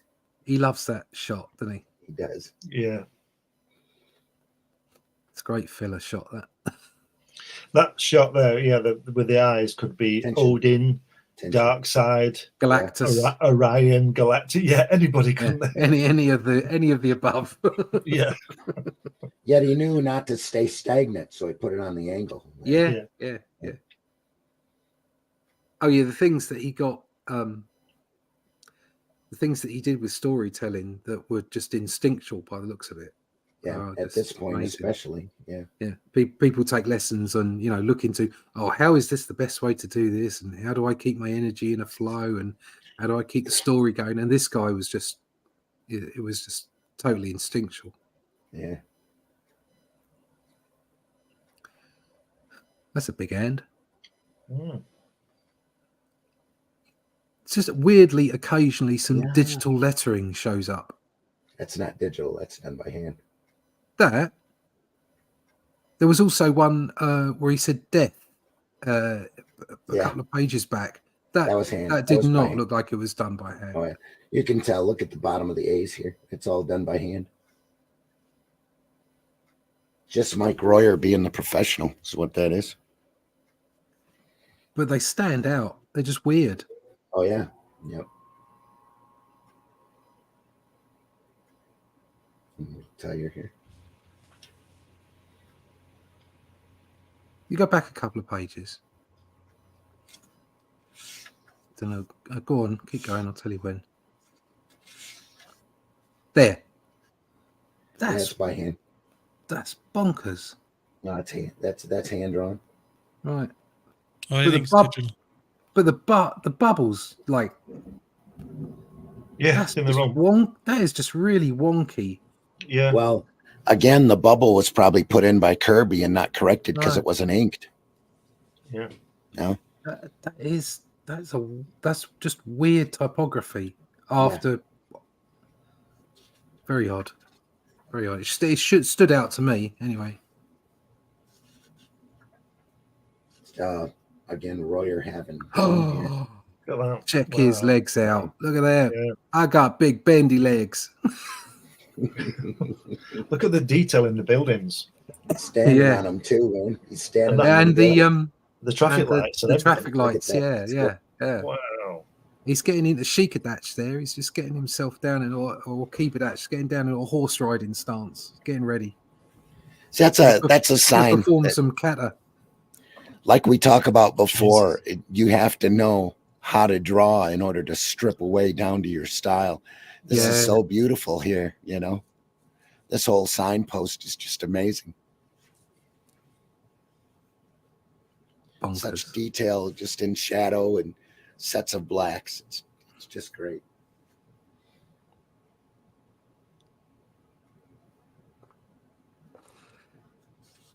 I guess if you were that large, you would want to stand, on the elevated ground rather than getting your ankle caught between the buildings. Yeah. Yeah. Stub your toe. Is that guy on the previous page the guy who works for J. Jonah Jameson? Which one? The black guy in the middle. What's his name? What's he called? Robinson. Robinson, yeah. Robbie Robinson, isn't it? Yeah. Yeah. Robbie Robinson. Oh, leave Peter alone, Jay. Get me pictures of Spider-Man. 6,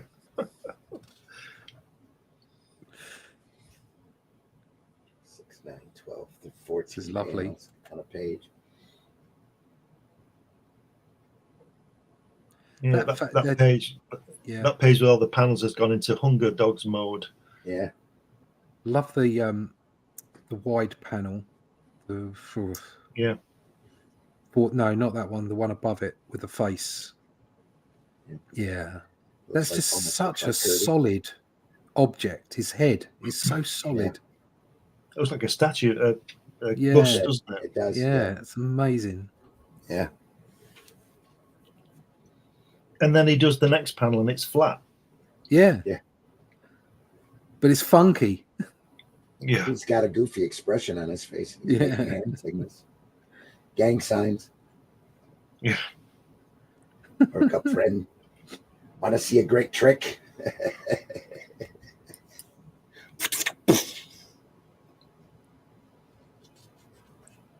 Pull my finger. Pull my finger. It's not the exploding man. Oh, Yeah. look at that. The building's going past so fast. That's just Yeah.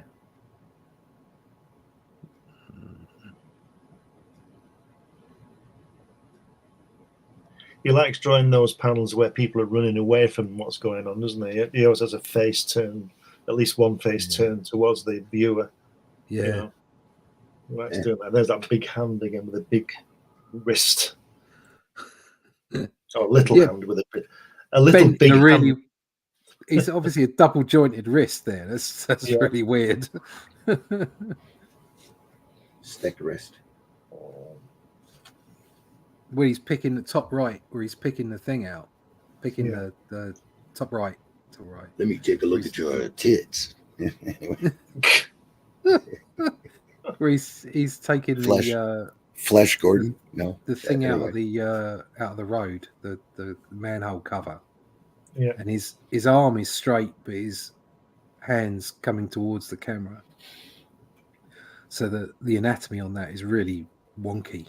Yeah. But the style just overtakes everything. There'd be a lot more arm in here. Yeah. Well, the arm would be coming towards you. It's, Yeah.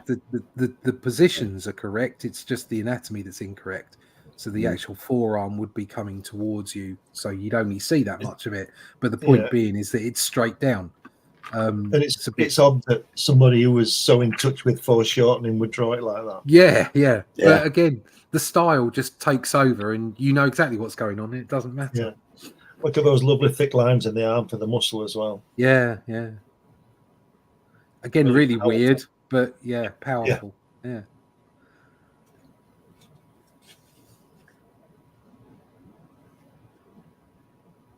That really is Darkseid. It is, yeah. The world according to Drum. The topography on that's all done by hand too. Beautiful.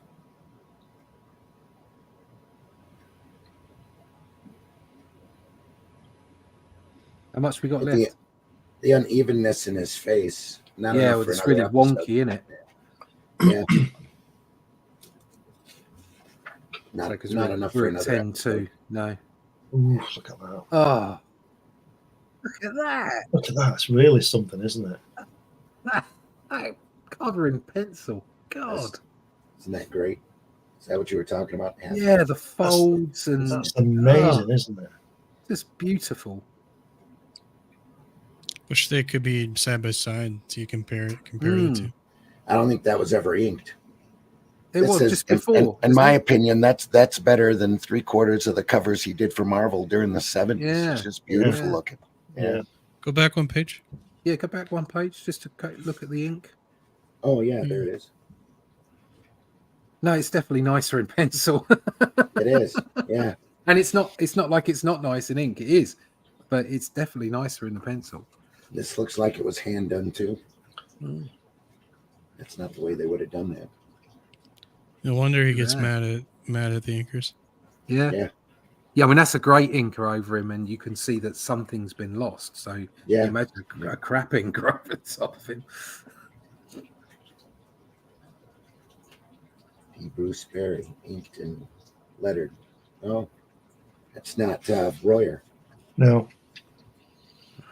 Oh, you can definitely tell. Yeah.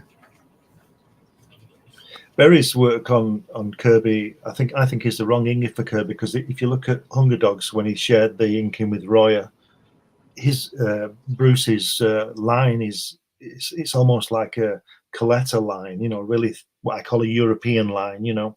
Yeah. And it doesn't work as well as Coletta's line does, in my opinion. It's good, but it's not as good as it might be. That's funny, because when I look at Coletta's work, the last thing I think of is European. Right. I'm just talking about the thin line. Yeah. Not the style. It's just horrible, scratchy. Crow quill.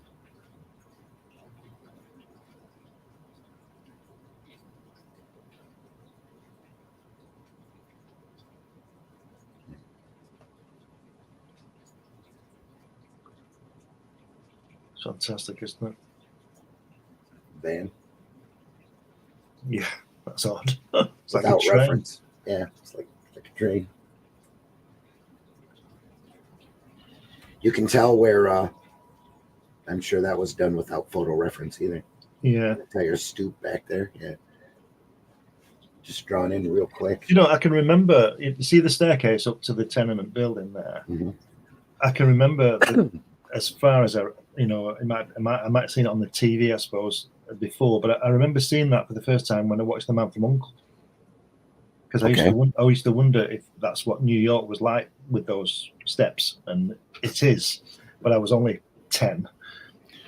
Whenever I see that kind of tenement staircase like that, I think of Sesame Street. Right? Yeah. There's Oscar's home right there. What do they call them, brownstones? Yeah. Comics by Night was brought to you by the letters Z and V and the numbers 6. It was a disaster. Yeah. Boom. Oh, look at that. Wow. It's so full. That page is so full. Yeah. And There's yet been a lot it's of that not, in this. Yeah. Look it's his artwork it's not full of render. No. It's crazy. It's just full. It's Look at the guy at the very bottom of that big page and tell me who that is. In the middle. Very bottom. Yeah, there. This guy at the There. bottom. At the bottom. Who's that? That guy? Him. Yeah, it's dark side, isn't it? Yeah. It's just With his- with his things. With his There funny head. was a poll on Find My Comic recently about rendering, whether you put too much rendering or too little, or like in the preferences there. And I think the highest vote was somewhere in between. But what are your thoughts on render? I particularly don't like it when it's just crazy rendering. Yeah, I don't like over-rendered work. I think the trouble is a lot of artists, and I'll include myself in this, you naively look at artwork and think that it's mega detailed. And in actual fact, it's not. All the lines are where they should be. Yeah. Overly done at all. It's just well done. So if you look at some of Jim Lee's work, for instance, you could say, oh yeah, but look at that. It's like over-rendered. It's like, no, it's just put in the right place. If you look at Brian Bolland's work, you could easily be fooled into thinking it's hyper detailed, but it's not. The lines are just put in the right place. And that's what I find with all the greats, all the true genius material artists are those that give the impression of detail, but are simply using the space and the lines in the appropriate way. And I think a lot of artists get confused. I put myself in that group because I did as well. It took me a long time to appreciate that the things I was thinking were detail were simply well produced and well placed lines. I love how this looks so animated to me. Yeah. That face especially is just great. Sorry, Whiskey, didn't mean to step on you there. It's okay. It's just I was saying that simplicity is the better part of valor. Yeah. Well, exactly what you were saying about Toth, being able to take out the stuff. Exactly Yeah. right. and Yeah. create like we said before, impressionism. It's creating that world. It's creating an impression of that world, but bringing the reader along with you, convincing them, sucking them in. But at the same time, these are comic books, and although it's not quite the same way now, it certainly used to be the case. They were pulp.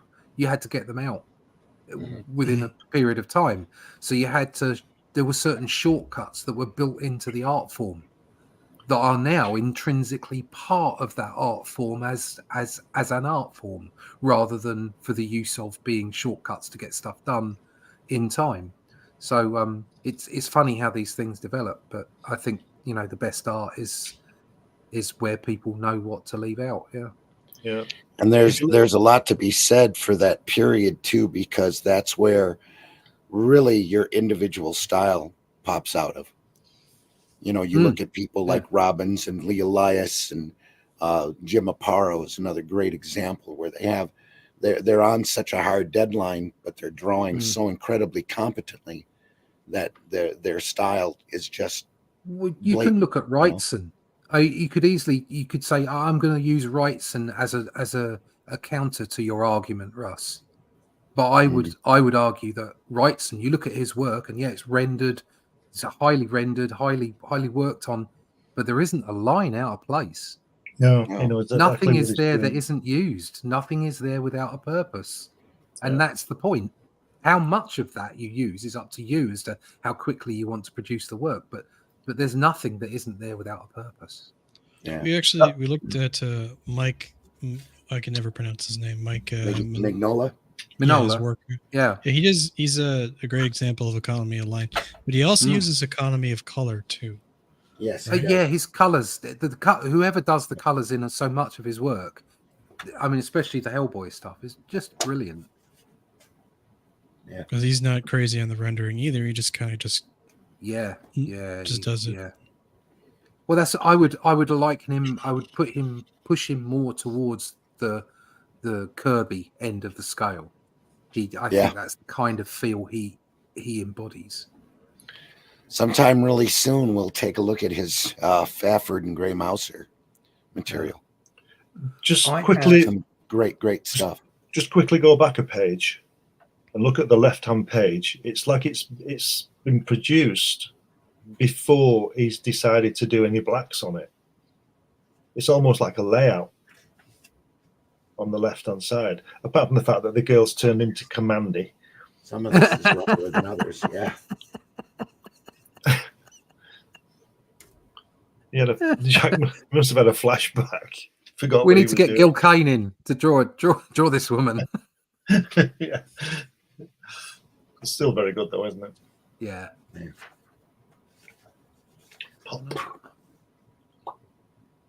I'm sure I'd like to have seen that in pencil. Again, he's not spotted the blacks, has he? No. Or so much. Should we stop or speed up? I think we should stop.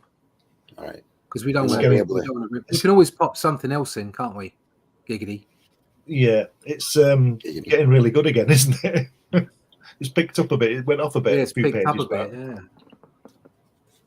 Yeah, let's save it for. So I've got an artisan. There's not really. Yeah. Oh, there is. It's the same as we've just been through. We could just take it slow. We can chat. We can talk crap. Talk crap. All right. Let's stop there then. So what we were talking. I've got an artisan Hellboy, actually, with big black and whites, and we should go through that at some point. Oh yeah. I'm looking through it now. Yeah, we definitely need to. Yeah. Okay. No problem. We'll wait. Just for your information, guys, his name is Mignola. Mignola? To silence a Y on the G, that's like sort of a Spanish thing. Mignola, yeah.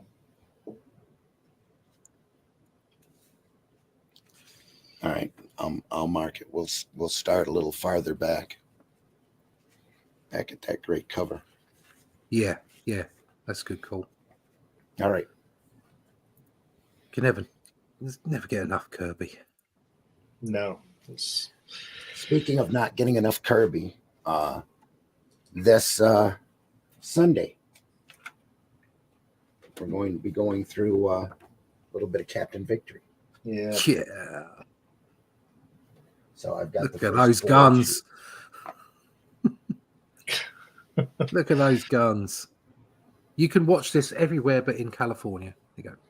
Forces from the Star Worlds clash on Earth. There we are. Defense of our galaxy. So stop back in Sunday Funnies, 9 a.m. This Sunday, hopefully my voice will be better. And we'll go over them Captain Victories. So, Glenn, tell folks how they can find you. Yeah, you can find me on here on Friday and with Randy on Sunday and the other fellas. And you can find all my work on Amazon. You can get a copy of this from New Haven Press if you want it, or New Haven Publishing, sorry. Get this from Barnes and Noble on order. You can find me in the pages of my magazine Comics Unlimited, which they don't know it yet, but Russ and Randy are going to feature heavily in the next issue. And whether they like it or not. And if you go to From My Comic, you can get this annotated volume about my character Hatch, which shows published and unpublished artwork and how he came to be. And yeah, that's about it. And you can find me all over social media. Just put my name in Google or Amazon. You'll see what I do. Ooh. It's my turn now. You. Find about me at russleach.com. Please sign up for the email list there. There's a newsletter once a month, so I won't fill your inbox up. But you can find out more about the Shadow Kingdom, which is going to be launched on Fund My Comic in March. Obviously, all my other stuff there as well over at russleach.com. I was talking. I was just muted. That's all. Is there a DVD also? For what, HR? There is for my Jack Kirby book, yeah. Yeah, for the book, yeah. Get that from me. HR also says minimalism, airy, clean, one line too much, makes it heavy and balanced. You can fine. Yep. See the final cover for that. There you go. There's the inked version. Get that. Lovely. It's going to be such a great product. Yeah, looking forward to seeing that happen now. I'll put his blue tights on this time. Whiskey, tell folks how they can find you. Sure, you can find me on the old X there in the bottom left, Banner and Ricochet. And when you do that, if you put that into Google, this page here should come up. If I can fix that. Just a sec. All right. Hang on one second. Got it. All right. Almost got it. No, I don't got it. Anyways, that comes up. You might see some of the art there. If you click on the link at the top, some art will show up. That's what I do. Nice. There we are. Yeah. Oh, looking good. Yeah, so yeah, just find that and you can message me if you ever need anything made. All right. Cool. And folks, I've been your host, the horse, Randy Zimmerman, even though I spelt my name wrong there. Look at that. You can find my work over at aerocomics.store. Randy, you need an editor. I just need thinner fingers. That's what I need. Folks, we deeply appreciate you being here. We love showing this stuff off and bringing it to you because this is the stuff that we love. This art form is such a fantastic art form. There we are. Poof. You can find my work over at aerocomics.store where you can find books like HeroBot Zero, Calico, Paragon, The Fool. There's a lot more coming. So keep an eye out over there at aerocomics.store. We'll have some announcements here within the upcoming weeks of some more products for you to be able to get there at the store. A lot more coming, a lot more news from Aero Comics coming this year. So deeply appreciate you being here. Make sure you swing by on Sunday morning, 9 a.m. for Sunday Funnies, where we'll be looking at Captain Victory. There we are right there. We'll look at Captain Victory some more. Sunday Funnies, 9 a.m. We'll be back here again, Comics by Night, 5 a.m. on Fridays, Eastern time. Of course, that's Sunday Funnies, 9 a.m. is Eastern as well. We'll look at some more Silver Star next week and maybe some other unusual Kirby material. We'll see what I can find. I was looking for that trading card set. I haven't quite found it yet. On our way out the door, we want to remind you of the classic quote by one Mr. Groucho Marx. He says, outside of a dog, a book is a man's best friend. Inside of a dog, it's too dark to read. Yeah. Enough said. A command of the language. Yeah. If you get a chance, hit that like button whatever format you're watching us or whatever platform you're watching us at. We know the majority of our viewership comes after the show, and we deeply, deeply appreciate you stopping by. I hope you are enjoying this content as much as we enjoy bringing it to you. And if you do, tell your friends. Our numbers are slowly growing. We are archived over at the Indie Comics Network on YouTube, the Randy Zim YouTube channel, the Comic Book Black Belt channel, the Bayonet and Ricochet Rumble channel. You can find us archived over there in a lot of places. So wherever you find us, however you find us, we deeply appreciate you being here.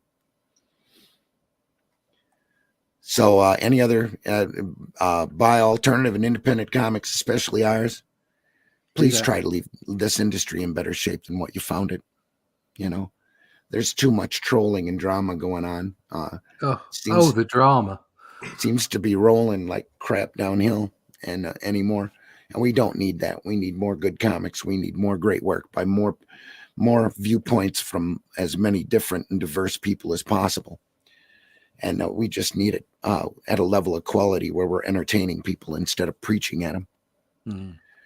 So in the end, folks, take care. Deeply appreciate, again, you being here. Wait a minute, Dennis. Dennis is out in the wild. He sees something. That is a golden-cheeked warbler. I've been missing that one. Check. Holy shit. That is the craziest thing I have ever seen. And I'm Dennis Quaid, and Dennis Quaid has seen some shit.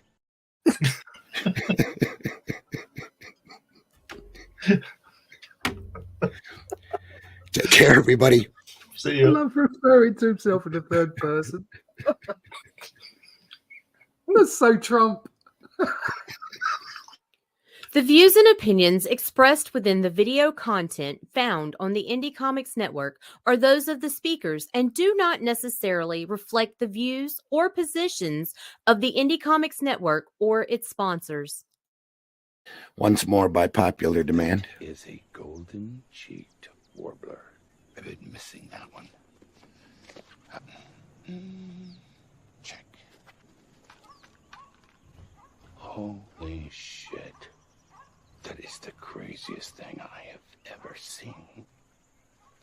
And I'm Dennis Quaid, and Dennis Quaid has seen some shit. If you look at something and there's nothing there, what's the difference of figuring out what it was in the first place? Go to the biscuit. Take care, everybody. See you on Sunday. Taste the biscuit.